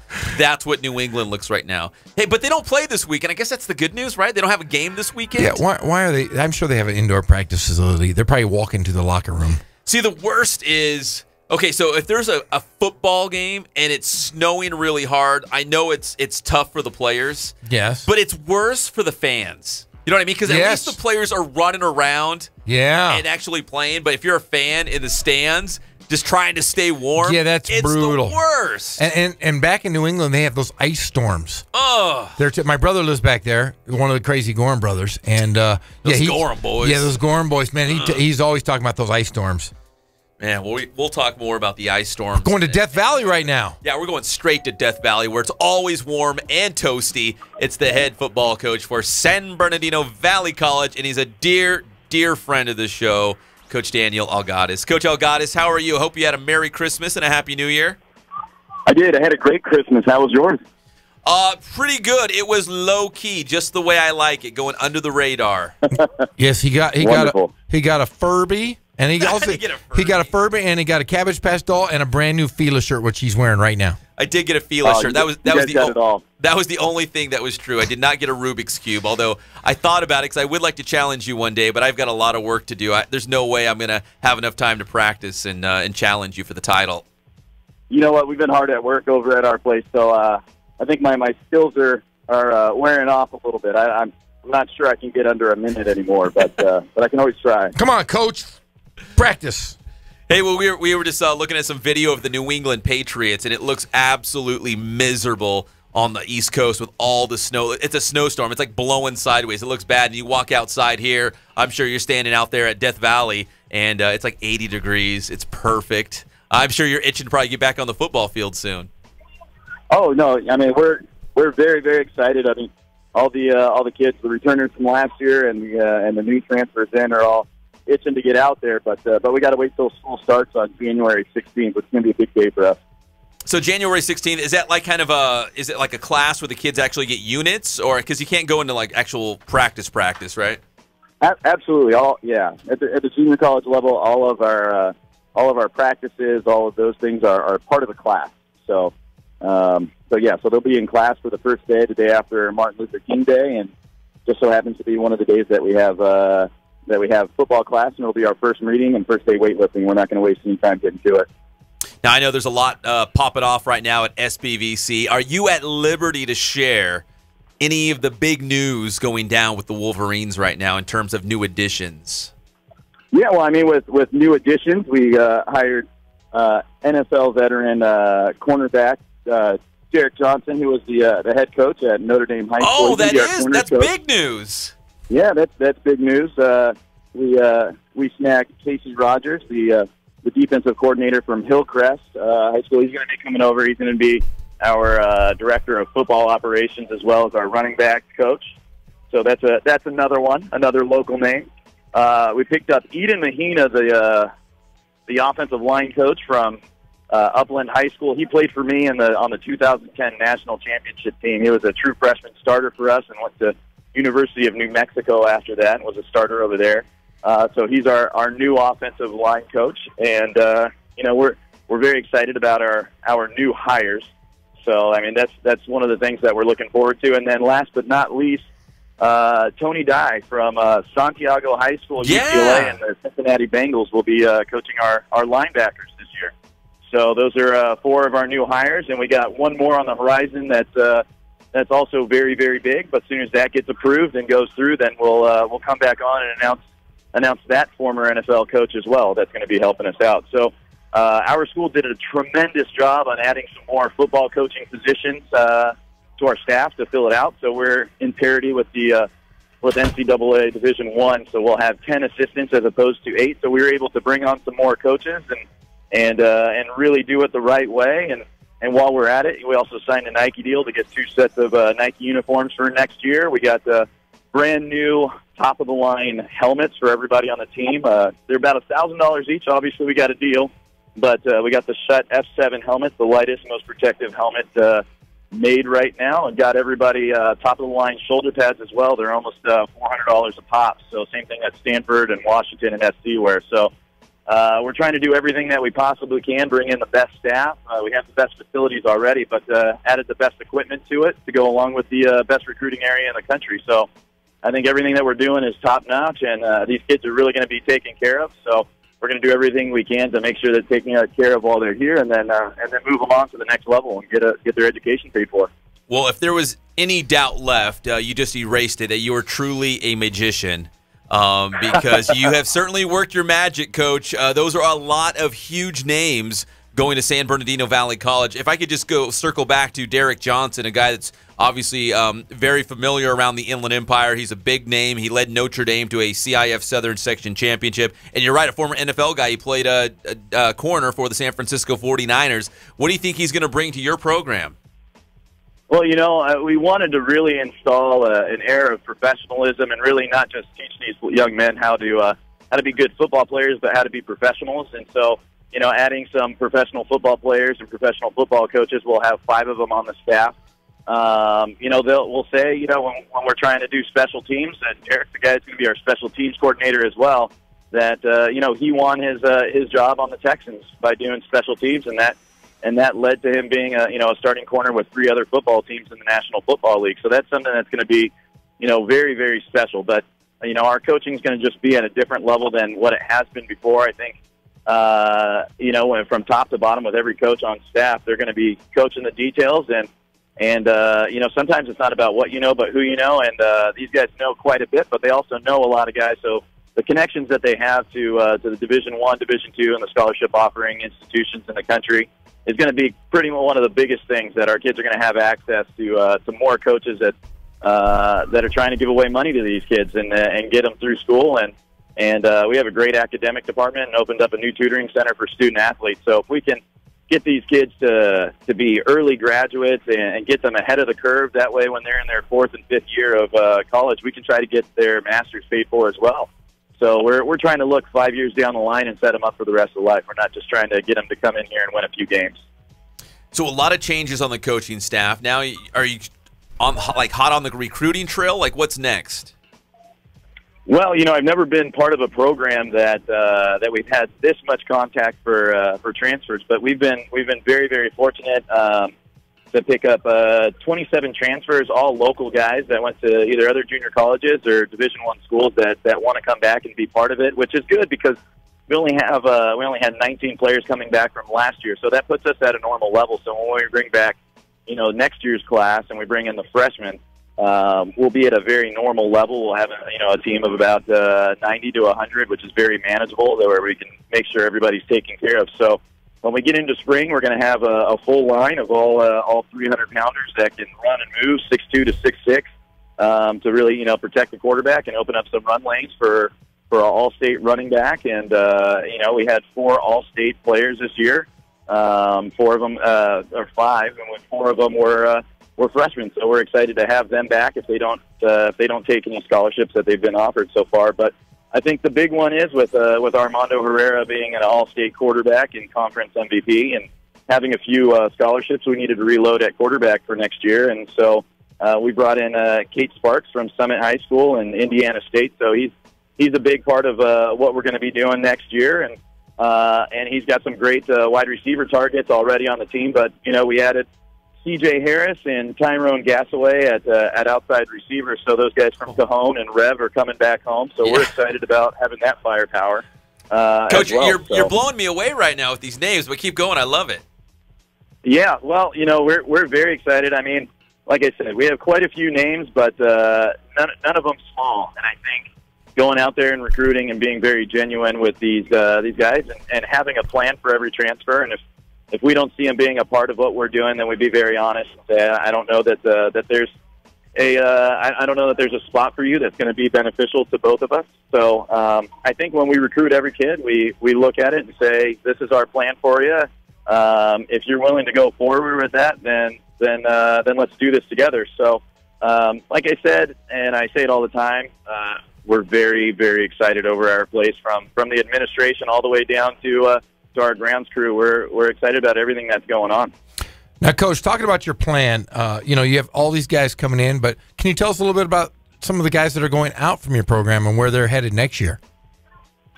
So, we have a lot of these guys are going to be graduating in the spring. So we had 4 guys sign at the break, and then we have 16 more that have offers, and they're all waiting for. All have multiple offers, so they're all waiting for graduation and for that degree to post, and then they'll choose later on this semester. So a lot different than high school. Whereas you have the signing day, it's a lot more free flowing at our level, where guys will sign in May and June and make their choices because it's just a little bit different. So our team MVP, we just call it the Hard Worker Award. Nick Como from Canyon Springs, he signed.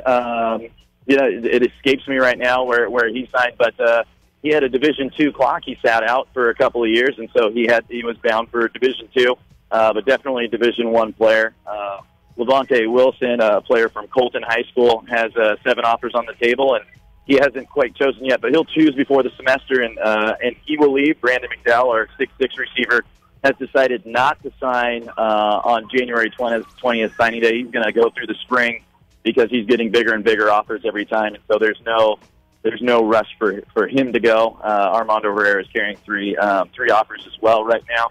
But I think as he goes through the spring as well, bringing him back and showing off his skills a little bit more in the spring, that he'll have something a little bit better, especially being an all-state quarterback who was a conference MVP as a true freshman with a very, very high GPA, very smart kid and being a high school qualifier. A lot of those guys are choosing to wait and get something a little bit bigger. Yeah, because like you said, you could jump on some of those scholarships, but if you hold on a little bit longer, I know sometimes it's kind of a gamble, but if you hold on a little bit longer, something else could be coming down the pike that could be better, especially if you're a guy like Armando Herrera, who, if you're around the Inland Empire, we all know who he is, and he did have a great year at San Bernardino Valley College. But You said 3 offers already, and hopefully more for Armando. Yeah, I think we're looking at something more at the FBS, FCS level, and but it needs to be a good fit. And although he's got some of that attention, it's got to be something where he's going to go and play and not be a player that's there for depth. I don't think he's along for the ride. I think he's there to go drive.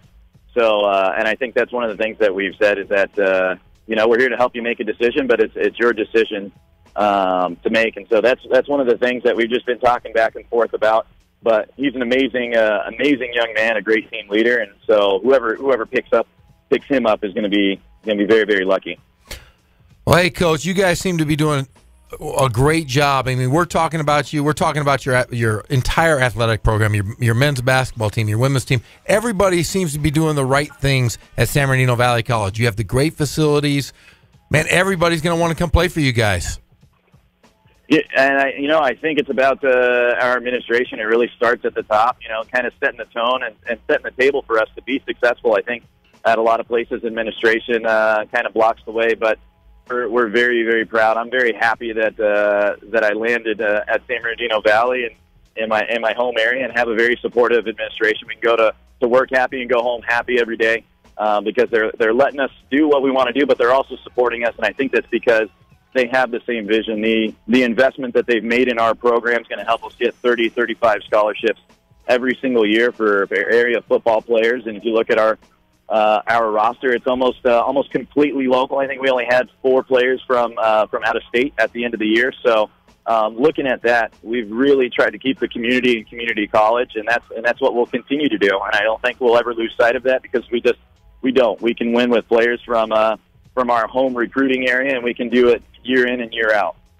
Well, Coach, before we let you go, I used to call Cade Sparks the Peyton Manning of high school football in the Inland Empire. Do you see the resemblance?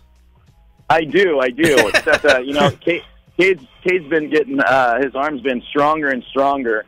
So I think he's got a little bit stronger arm than Peyton Manning, especially towards the end of his career. And a better neck. Right? Yes, absolutely. But Cade's also one of those guys with a 4.0 GPA, so he's no slacker in the classroom either. Well, Coach, we appreciate it, man. I got to digest all these names that you just gave us here on the show. Derek Johnson, Tony Dye joining the coaching staff, Cade Sparks, Tyrone Gassaway. I don't want to leave anybody out, but man, those are some pretty big names to be excited about. Well, when we get into class on January 16th and we take our informal team picture, all those things, I think you're going to see a lot of names and a lot of faces that even more so than that you'll see. We have a few more guys that are going through the transfer process that are coming from Division I that I'd rather not put out their names, but they're all local guys that have decided to come home and try to use our place as a springboard to go somewhere bigger. And we're excited to help those guys, but we still have a lot of holes to fill with freshman recruiting class from high school. We have a lot of guys. Like I said, we had 4 guys that were all state for us that were true freshmen. And so we're going to be excited about doing that again and getting our high school talent on the field right away and promoting them to 4-year colleges. So we'll still be out there and still looking for more. Well, you've got our phone number. When it all goes down, blow us up. We want to get you on the air. Absolutely. So we'll be in touch, guys. Hey, Coach, are you performing at the Magic Castle at all? I am not. I am not anywhere in the near future. He's too busy. Yeah, I've got a few things on my plate, So don't let the football thing. Hey, Coach, don't let the football thing get in your way of being a magician. Of your true passion. Yes. Oh yeah, you know what? I think football is my true passion, but I think magic might be my true talent. So we'll see. Coach, you're the best. Thanks for checking in, and yeah, please hit us up when you got more news to report. We'd love to hear about it. Absolutely, anytime, and we got to get Derek on to share with you guys as well. Book it. Let's do it. Let's get Derek in here. I haven't seen him since Notre Dame, right after the Holy War game against Aquinas, so we'd love to talk to him. Yeah, well, we've been talking, so this has been in the works for some time now. We might have to have a staff meeting down at your show. Let's do it. You Sounds book good. it, and we'll make it happen. Thank you, Coach Algattas. We appreciate it. Thank you, guys. Have a great day. I appreciate it. Thanks, you Coach. too. That's San Bernardino Valley College head football coach Daniel Algattas. Jeff, my head's just spinning right now. All those names he was dropping. Yeah, I was trying to. I only tweeted out a couple. I was trying because. Did you tweet out Derek Johnson? I tweeted out Derek Johnson. Casey Rogers was a big part of that staff at Hillcrest. Yes. So I knew him from when he did a student teaching at Norte Vista. A good young football mind, but yeah, a little shocking. Tony Dye, former NFL guy. His little brother Travis Dye is the star running back at Norco High School. His other brother up in Oregon, Troy Dye, the star linebacker for the Oregon Ducks. I mean, that's such a great football family right there. And then Cade Sparks, he signed with what was it? I think it was Indiana State, the Sycamores. Yes, Indiana State. He was. Right? And but now he's bouncing back to Valley College. Man, he's going to be a special player. He's big time. Again, the Peyton Manning of the IE, I used to call him. So. Now, how the heck? I mean, if you got to listen to this show, for gosh sakes, every day we've got two big ones, big bombs today. Giant bombs. Wow, the national radio shows are listening, man. Tanner McKee. How is he writing? He's just not going to sign. He's going to sign. Hey, we got to break because I got a guest at the door. No, you don't. No, I really do. Am I going to punch him in the neck? You might. Really? Yeah, we got to break, though, so I got to go get him. All right, sounds good. We'll be right back. It's the one and only Inland Sports Show at Fox Sports IE 1350 AM.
I'm a teacher. I make more. Find out how you can make more at teach.org. Make more. Teach. Brought to you by Teach and the Ad Council. You know what your problem is? You don't work out. Got exercise. Look at me. That's all muscle. Oh. You fat. I'm muscle. But I work out. My little Bill. He's a little Hercules. Show me muscle again. Oh, Hercules, Hercules, Hercules, Once you work out, Hercules. your metabolism start to speed up. You can eat anything you want. Go on. Knock yourself out. Now back to the Inland Sports Show. Here's Pep and Jeff. We're back. It's the Inland Sports Show on Fox Sports IE 1350 AM. The 33rd annual Inland Empire All-Star Classic is upon us. It's coming up. We got Media Day this Saturday at Centennial High School, the home of the Evil Empire. And then next Saturday, January 13th, the biggest game in history. It's Riverside County against San Bernardino County. And if you go to the Inland Sports website right now, we have the application forms for the scholarships. So you can That's pass right. down some scholarships at the IE All-Star Classic. So you can get all that information there as well. We just finalized the deal. The game will be broadcasted on Riverside TV.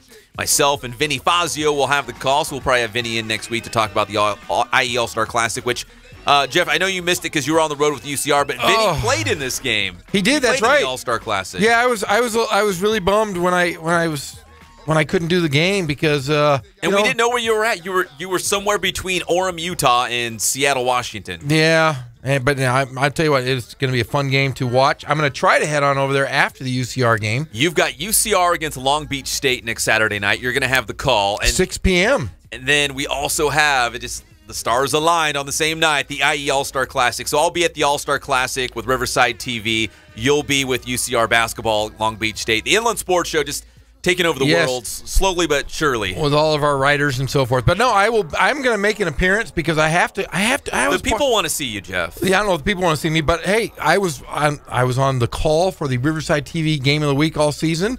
I know my man Gazal can't be there, but I would love to show up and talk about a few of those young men that we followed during the course of the season. So it's going to be a great game. You and I did it last year. It was a lot of fun. It was a lot of fun. We laughed hard, and everybody had a great time. Well, I know the people want to see you. But the people also want to see one of the original OGs of the show. I was shocked. I don't want to punch this guy in the neck. It's like the ghost of Christmas past is blowing into the station. Wow. Yeah, the true OG of all. It's Ja Rule. No, not that Ja Rule, not the rapper with Ashanti. No, not it's murder.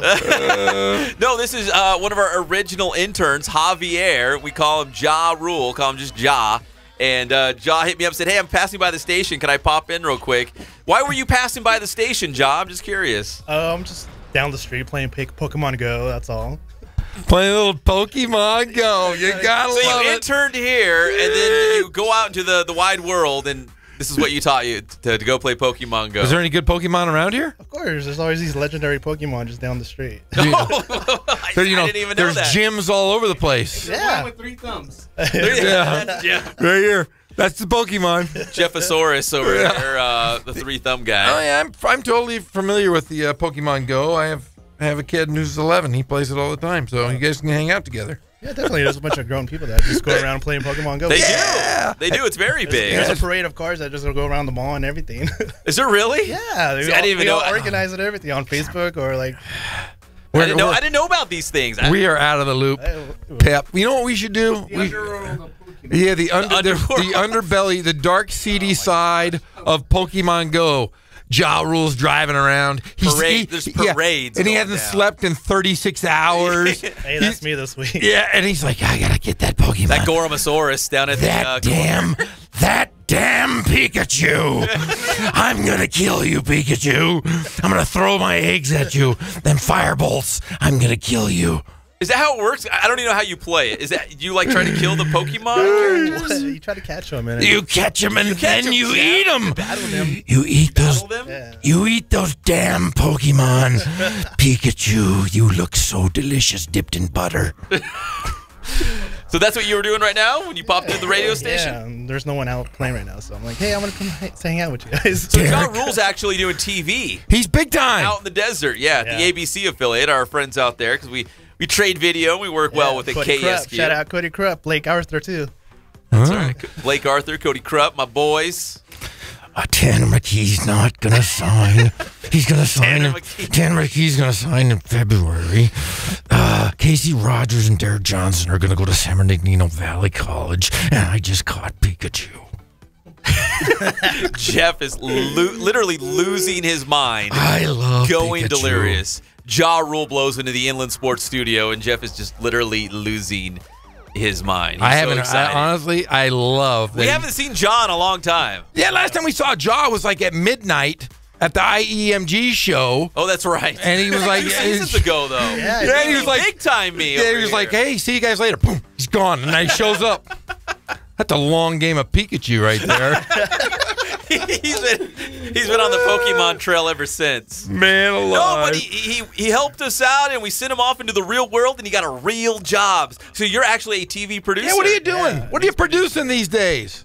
The news. I know, but what kind of news? Just like basic desert news? Well, today's big news was some big murder investigation out in Palm Springs. This guy led police on a chase out in South Dakota, and they found a woman's body wrapped in the car, and it turned out to be his mom. So from Palm Springs? Yeah. Why do you want to bring the show down? I thought they were going to say that they hacked up a Joshua tree and they got arrested. They're building a new In-N-Out burger. Oh, that rock moved from that part of the freeway to the other part of the freeway. There's also scandal in Palm Springs. Oh, man. What's going on sports-wise out there? Come on, you got to at least follow. I know you're a news producer, but you at least got to keep your eye on the sports segment. Oh, I honestly don't know. Do you run the prompter for Blake and Cody? Yeah, I mean, I sort of run the prompter for Cody on the weekends, but I don't pay attention to the sports segment. So if you run the prompter, Ja, you have to see the words. You have to read the words. Can you see the words that are coming out of my mouth? I just know that there's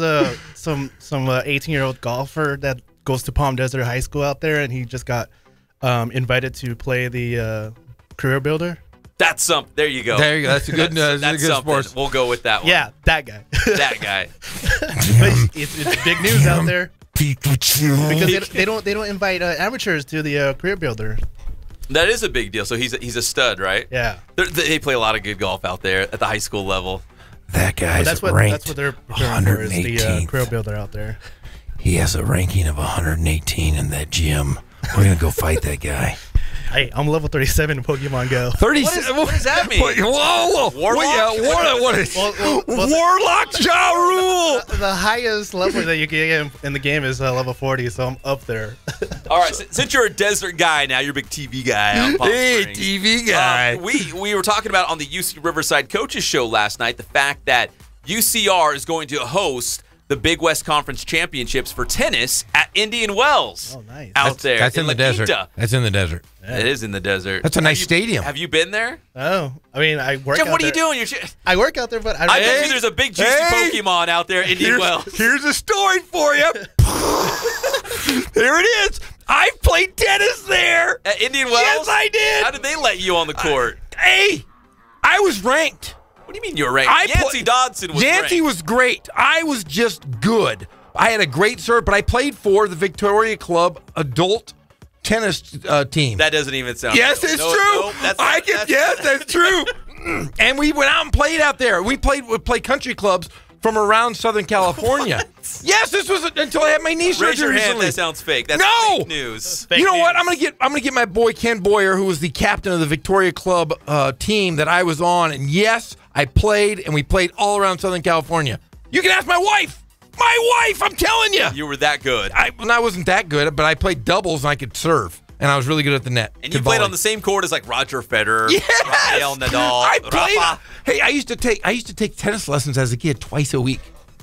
From Fran Bushman. I don't even know you, listen man. to this. Anybody that's listening, Yancey, I know you're listening because you just heard my crazy Pikachu. Fran Bushman was my tennis coach. And if you are listening, Yancey Dodson, send a text or call the show right now and tell these yahoos that I can play tennis. I don't believe it. I'm telling you, I can. But Fran Bushman was. Made up. It's not made up. It's not. How dare you? Give out the number. Hey, we're going to have a commercial break, and we'll give them some time. You give them the number. See if someone's got your back. Give out the number. 951-369-1350. We're going to take a break.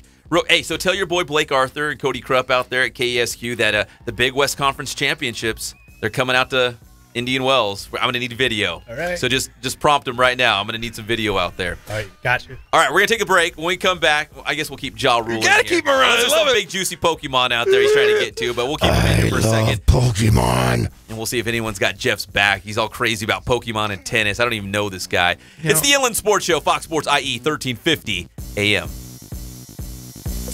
Forgive me, El Guapo. I know that I, Jefe, do not have your superior intellect and education. But could it be that once again, you are angry at something else and are looking to take it out on me? The Inland Empire's home for all things IE just got even better. Introducing the award-winning Inland Sports Show with Pep Fernandez and Jeff Corum. Weekdays 3 to 6 p.m. Your local sports leader in the Inland Empire. Fox Sports IE 13.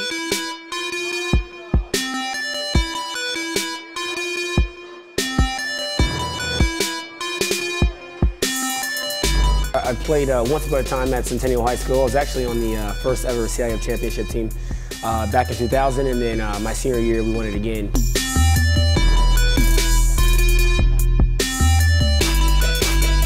I think that's my passion because I've done it. You know, I know exactly where these athletes are at. I know what their mindset is right now. I know how hard it is to, number one, find a performance coach who can take you to the next level.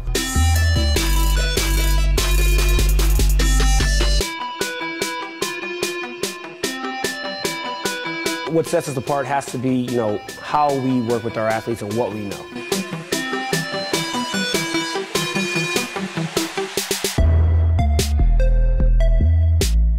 We can take an athlete and you know, help them reach their athletic potential, you know, help them, you know, prevent injuries, help get them stronger.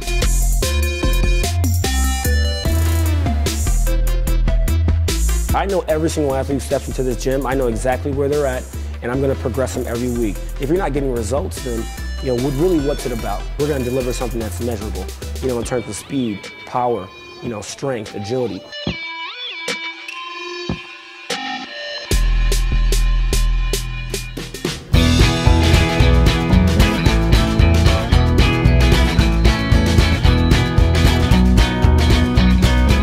Thank God, first of all. I thank the great people that I've got around me that help support me, the people that work for me. As I started, if it wasn't for the people around me, we probably wouldn't be here right now, but I've got a great staff.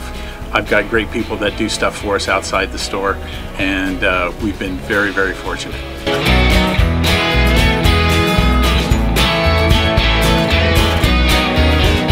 Our service is impeccable, and we just keep trying to get better every year.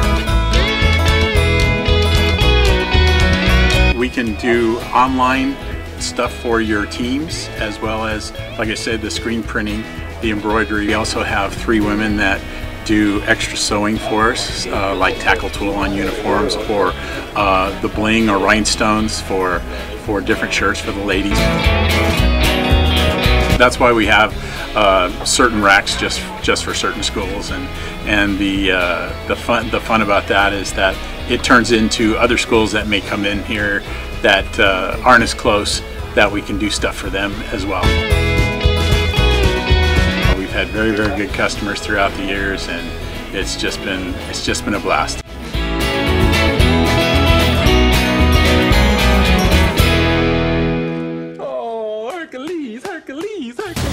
We're back to the Inland Sports Show. Here are your hosts, Pep Fernandez and Jeff Corum. Tennis? Anyone? One of our producers popped into the studio. I'm telling you, man. Ja I'm a Rule. tennis machine. Welcome back to the Inland Sports Show on Fox Sports IE 1350 AM. We were having a wonderful show. It just completely went sideways with Ja Rule in the studio. Talking Pokemon and Jeff playing tennis. Yeah, I wish my parents. I wish my parents were listening right now and they would call in, because man, I'm telling you, my mom was. My mom was a assistant tennis pro at the Riverside Tennis Club when I was a kid. The assistant tennis pro, so she was pretty good. Oh, she was great. She was freaking great. So did you play growing up or something? Yeah, no, I played my whole life. I did. I just did, you know, I didn't play. Yancey was one of those guys that was really, really, really good at pretty much good at everything. I was only good at a couple things, basketball, but I was pretty good at tennis. I could serve. like you wouldn't believe. Because you're nice and tall, right? Yeah, I still can play a little bit. I just can't move, but I can hit the ball. I'll take you out and spank you. I'll whoop you. I'll play you in tennis. I'll beat you in ping pong. About tennis. I'll beat you in ping pong too. Table tennis. I'll hammer you. I'll hammer you. You might beat me in table tennis, but I would challenge you in tennis. Oh, you wouldn't. I would shut you out. Table tennis, you my probably wife, got. Regular tennis. Carla Smedberg played tennis in high school, and she played all 4 years, and she said she could beat me. I went out and she didn't score a point on me. Are you serious? She didn't score a point on me. If she's listening, which she's probably not, she should call in too because I spanked her in front of our children. Is she from around here? Does she play high school here? She played at Canyon Springs. That's local. My wife's from the hood. She can play. My wife is a hood rat, man. I'm telling you, Carla Smedberg played 4 years of varsity tennis, but I think it's because she looked good in the tennis skirt because I whooped her. I took her that bad. Yeah, I didn't because she was talking smack before we went out. I'm like, yeah, I can play. Well, when we're not talking tennis on the show, we're talking Pokemon, of course. Right? We are. We're the Pokemon show of record for the Inland Empire. The writers. The writers and the producers and the think tank, they like Pokemon. What is our number here? It's something 1350, isn't it? I just realized that it is our number of our station. 1350, on the radio now. Yeah, you figured it out. I was like earlier, I go, and light bulb went off. I'm like, wow, the last 4 digits are similar to. It's the same. It's the same. And this wacky idea. What is our number? It's 951. Okay. 369. 1350. 1350. Look at that! You know Yeah. Honest to goodness, I didn't. Man, that's embarrassing. Are you telling me we're 1350 on the radio and they made the phone number 1350? Is that what you're telling me? I'm gonna go play the lottery. I'm gonna win that $500 and $700 million, whatever it is. I can do it. I didn't realize that it was the same. That's how bad it is. So much I pay attention. But we had Ja Rule, former intern here on the Inland Sports Show, now big-time TV producer out there in Palm Springs, and he was on the Pokemon trail, looking for whoever to catch their eggs or whatever. What do you do? Yeah, you catch eggs, right? You do on the game. You do go collect eggs. Yeah, you hatch and them. then you throw things, and it like catches them, and then sometimes they escape. Yeah, the Pokeball. Yeah, Pokeballs, that's what they are. Is that what they are? They're Pokeballs, that's it. Like a Pokeball, but a Pokeball. Pokeball. Yeah, no joke. We used to walk around our neighborhood with the kids pushing baby Zika and the 2 older boys, Johnny, that's his name, Johnny and Connor. And we would walk around the neighborhood and they would run around with my phone and play Pokemon, and my wife and I would go, okay, as long as they're getting exercise. Well, Greg down here, I don't know why, but he wanted to know if Jeff and I were Pokemon characters. Is that what they are? Characters? Yes, characters. If we were characters, which ones would they be? And you'll have to tell us what they're all about, because I don't know the characters. So if you said, Goromasaurus, I wouldn't know. I mean, like, what's a Goromasaurus? Are they big and yellow and they shoot electricity? Like, I don't know. Like, I don't know the guys. All right. Or the characters. Well, Jeff could be Gordon or Goron. It's this big, tall one. Oh, look at that. Goron, is he cool? It's pretty cool. It's like this big dinosaur-looking guy. Let me see that one. Is he strong? It's a legendary. What do they have, like, strengths or abilities? Like, yeah, this one that I'm picking for Jeff, it's a rock type Pokemon, and a rock type Groudon. Yeah. Okay. And it's a legendary. It's the current legendary Pokemon that's out right now that everyone's chasing. Oh, everyone's chasing. Yeah, everyone goes after the legendary. Somebody's on the telephone line. All right, hold on, Ja. Save mine for a moment, because we're gonna go to. Do you know who this is? No, I don't. Let's just give it a shot. All right, who's this on the Inland Sports Show? This is dangerous. Greetings. This is Professor Birch, Pokemon professor of Little Root Town in the Honan region. I'm telling you. Wait, Ja can't hear this because it probably only makes sense to Ja right now. He's dropping some Pokemon knowledge on us. What's happening? Prove to us that you're a Pokemon aficionado. I'm Professor Birch of the Honan region. I'm responsible for distributing Pokemon Trico, Torchic, and Mudkip. Is that true, Ja? What's he talking about? He's talking about the Gen 3 starters. I don't know what that is. I'm the lost. I like to spend some time outdoors. And I like to know how the Pokemon behave in the wild. Wait, you said you're a professor of Pokemon? Pretty much. I went to college twice. What level are you? 12. Is it high or is that? He's a noob. He's a noob. Not a noob. This is like golf. Golf is the lowest score wins. By Professor Birch. The Admiral Snorlax. That's what Jeff would be. He would be the Admiral Snorlax. Admiral Snorlax? He can be found taking a nap anywhere. What would Pep be? And there is a Snorlax. Look at that. Here it is. Oh, that is good. I don't know what Pep would be. I've got to be more familiar with him. I'm familiar with Jeff's tennis skills. His wedding was. I attended his wedding. That was pretty cool. What? Professor Perch, you were at my wedding? He was chasing a Pokemon. He ended up at your wedding. It was a big boat. Very big boat. So he does know. I'm feeling a little creeped out right now. Professor. Yeah, it's a very big boat. I got a Gradios on the boat. The Gradios. How do you become a professor in Pokemon? Like, you actually go to school for it, or do you Yes, point I went yourself? to college. I went to college. What college did you go to? Pennsylvania School of Tire Tuning. I think I've heard of it. Yeah, I think I have heard of that one. Love it. I love it. It's one of those underground colleges. You really have to know some people to get in. It's like a speakeasy, right? You got to go up and... There's no speaking easy there, bud. Hey, hold it up. Hold it up. I will release the Pokedex on you like nobody's business. That sounds really bad. Oh, are there any gyms near you? Gyms? Yeah, like aren't they called gyms where they fight? Like 24-hour fitness? No, like the gyms in Pokemon. Oh, I don't know what a gym is. There's a guy named Dan. The guy in the office next to me, his name is Professor Mudtip. Well, Professor, we don't get a lot of Pokemon professors on the Inland Sports Show, but we have young Ja Rule over here. And if you could give any advice to Ja while he's hot on the Pokemon trail, throwing his Pokemon eggs or balls or whatever he does, what kind of advice would you give to Ja over here? He needs to catch all the Ratatas and birdies possible. Yeah. In generation 69.473, they're really going to be important. God, this guy's the best. He is the... Does that make sense to you, John? Yeah, definitely. You want to get those Pidgey and Rattata candies to do massive evolutions and get the experience. They're talking a different language. Candy. It's delicious.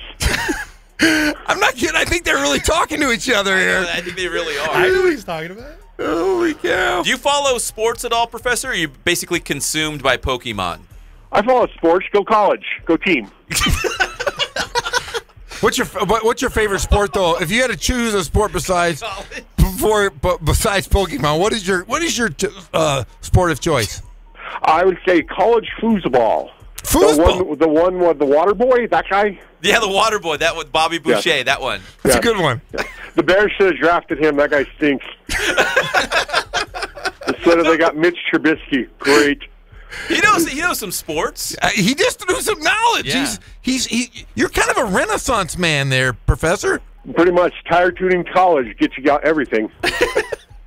So, if there was a Pokemon character that could really be like a good mascot for a team, which one do you think it would be? And for which team? Like, could UCLA, drop the Bruins and pick up a Pokemon character, or USC? I'm going to go to the pros with this one. Yes. The San Antonio Spurs. Okay. Could become the San Antonio Snorlax. because they're really like boring. Yes. Put you to sleep. Like, it's effective. They'll win games. It just puts you to sleep. It's like sleeper hold. Sleeper hold. Oh my God. Man, the professor is in rare form today. Like, he obviously knows his Pokemon and sports. He's been to my wedding, for God's sakes, he said. I got a Gradios. Did you go to Jeff's wedding on purpose, or were you chasing a Pokemon character? I was checking for chicks, man. Were there chicks at my wedding? I don't know. I was catching Pokemon. I was going to say, Pokemon experts, I don't see them doing very well with the ladies. We pulled, bro. We pulled. Well, that's the best. Well, thank you. Gentlemen, I'm picking Bama this weekend. Are you picking Bama? It's not even on the weekend, but I'm picking them. Why are you picking Bama? Is there any sort of a Pokemon correlation between Roll Tide and the Pokemon world? Well, going back to the Snorlax, it's a big fat one, and their mascot is a Tide, which I thought was detergent, but it's an elephant, apparently. It is. And I think that thing, as much as I love dogs, it's a good movie, by the way, Must Love Dogs. Yeah. Anyway, that elephant's going to step on the dog. And what are you going to do? You got a dead flat dog. He's going to step on the dogs. Yeah, pretty much. Roll Tide. That's a lot of knowledge, Professor. We appreciate it. And actually, you know what? I think we're going to actually have to check back in with you and make you a routine guest here on the show because your knowledge is second to none, to be honest. I'm telling you, man. He knows his stuff. Really, I can get you guys scholarships to the Tires College.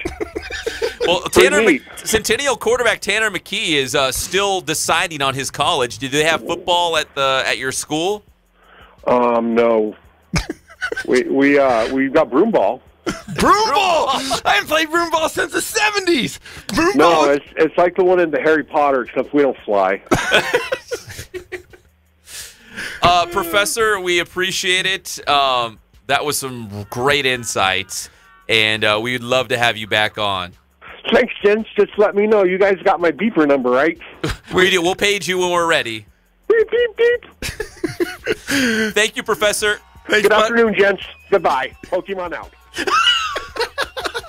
Pokemon out. And we don't have writers for this show. No, there's no writers. Clearly, Jeff. No producers, no writers. Jeff's like, let's open up the phone lines. Let's see who calls in. You never know who's you're going to get. We got the professor on. That was the best phone call we've had. The professor of Pokemon. So if you're a Pokemon nerd out there, and I say that affectionately, of course, right? Oh, man. Hopefully that made sense. It made sense to you, Ja, like all those names. Seriously, was he right? Was he right with everything he was saying for the most part? Yeah. Yeah, I mean, for the most part, yeah. I mean, he was mentioning like the right Pokemon and talking about like the Pokemon you should be catching and collecting Would you hang out with the professor? Oh, he's level 12, so no. What level are you, Ja? I told you, 37. That sounds really high. Yeah, but the highest level is 40. But he said there's a new scoring in Pokemon, so the lowest wins. So he's like golf. I don't know what he was talking about that, but you can't do anything with a level 12.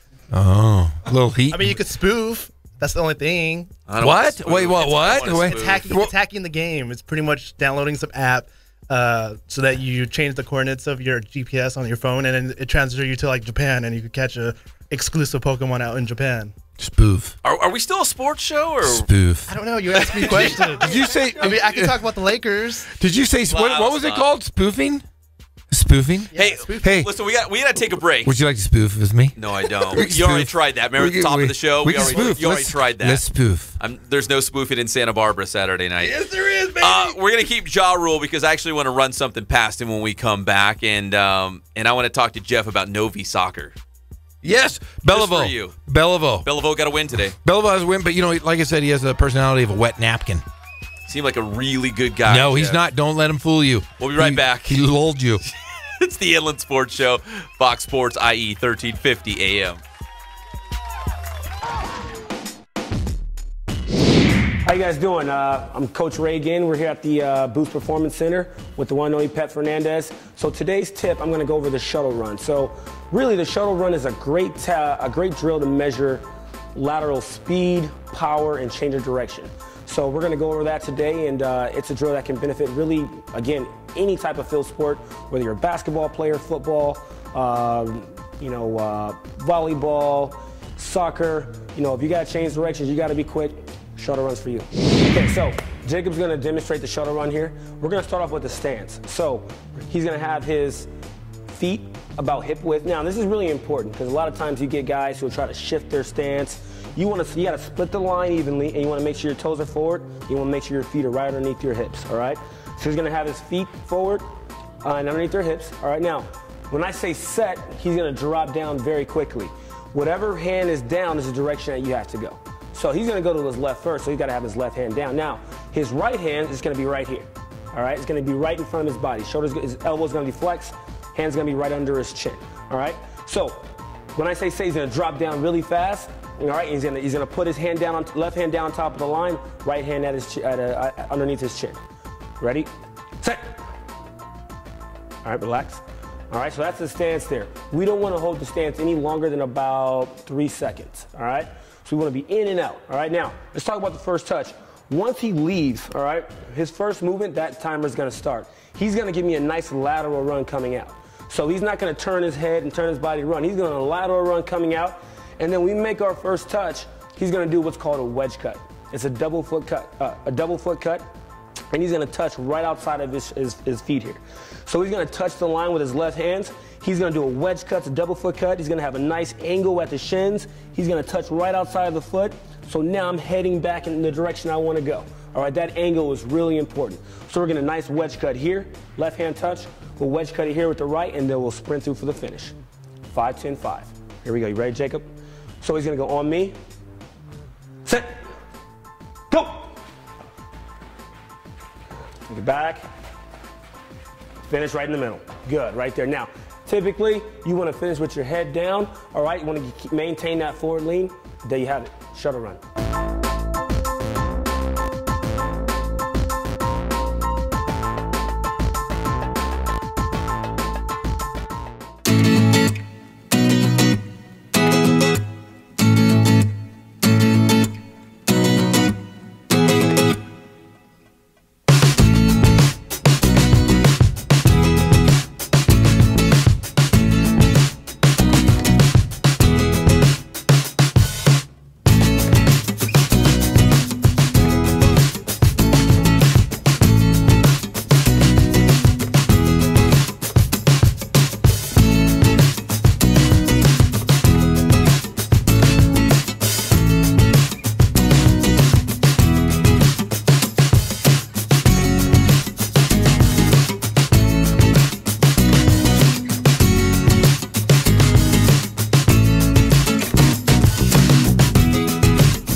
You know what? I will have some meatloaf. Let's have some meatloaf. You want some? Yes. I knew you'd come.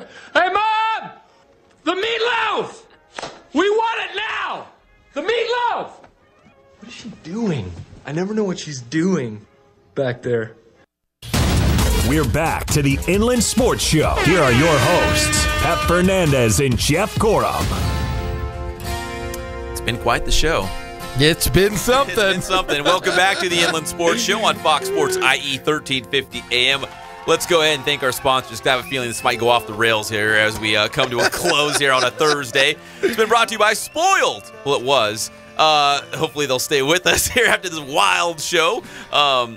You know, they're gonna treat you right when you take your car and they're gonna get the oil changed. I'm going tomorrow because we're for our big drive to Santa Barbara. Oh, that's right. I'm doing. We don't want to break down. We got to be there to call the game. Yes, right? We're going to be going to Spoiled. Thank you, Spoiled. Ken Sporting Goods, more than 40 years in the Inland Empire, supplying all your sporting gear needs. There's so many teams in the IE, and they all go to Ken Sporting Goods. And if you're not one of them, go over there and find out why everybody goes to Ken's Sporting Goods. Boost Performance Training in Corona.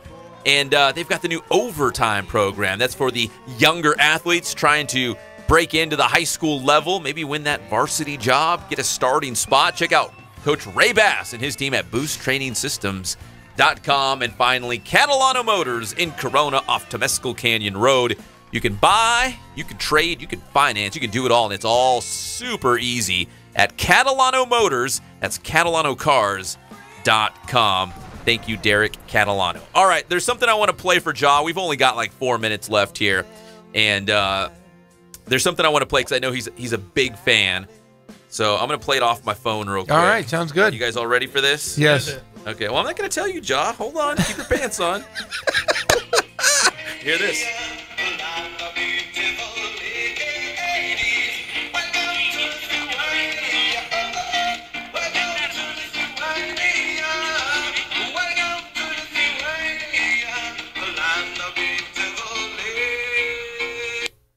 You know what that is, John? I know what it is.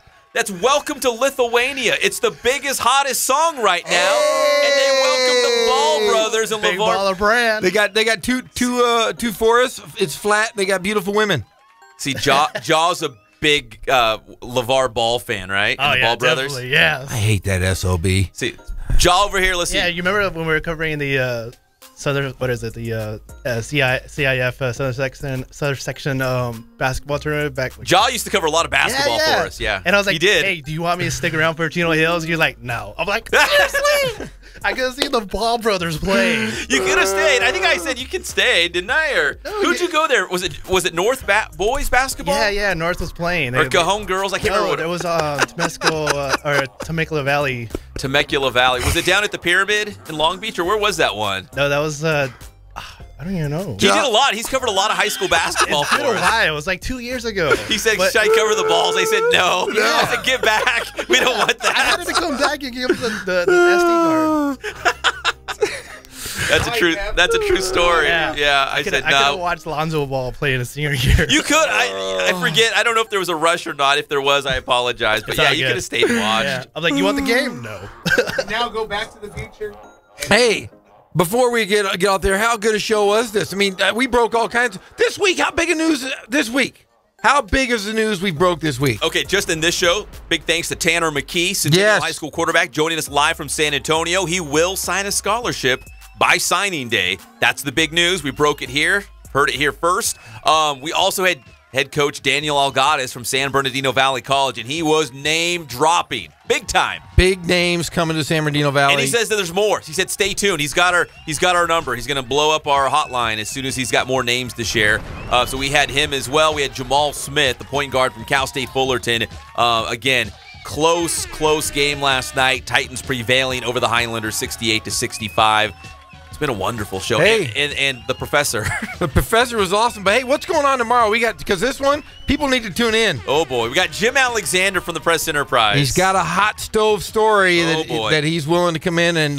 we're taking the muzzle off him. He's going to be spouting off. I don't know what he's going to say. We're going to let him do his thing, but Jim comes in every other week, and we got to bring him in. He's got to talk about his stories. He always talks about the headlines, and obviously the headline is the UCR basketball coaching switch, right? That's right. We're also going to have Nate Metters. He's scheduled to join us from UCLA, the defensive back. Maybe he's going to the NFL this year. He could enter. He could tell us tomorrow. We'll talk about Nate Metters. We also expect another live report from the Army All-American Bowl from our good friend Edwin, who's with FBU and the Army All-American Bowl committee. And we have somebody else. Justin Bell. Oh, Justin Bell, the new head coach for the UCR men's basketball team. That sounds like a wonderful show. Hopefully we won't screw it up. You think the professor will call back? I don't know. I love the professor, though. I'm a little nervous. How did he get our number? He must have been listening and just... Hey, he was at my wedding. I had a lot of people at my wedding. Yeah, go through the scrapbook, Jeff. You're on a mission. Solve the mystery now. Oh, my gosh. I'm worried. All right, we're back tomorrow. And yes, Yancey Dodson, Riverside Poly basketball coach, did say you were quite the tennis player. Yes! Thank you, Yancey. I love you. $10 coming your way. And yeah, and he wants to call tomorrow, talk about the Riverside Poly Winter Showcase coming up on Saturday. A lot of great teams, so we'll talk about that as well. Yes. All right, we'll see you tomorrow, 3 o'clock right here, Fox Sports IE, 1350 AM. It's the one and only Inland Sports Show. You can't take away my dignity because the great essence, love of all, inside of me. Yeah. Sexy chocolate.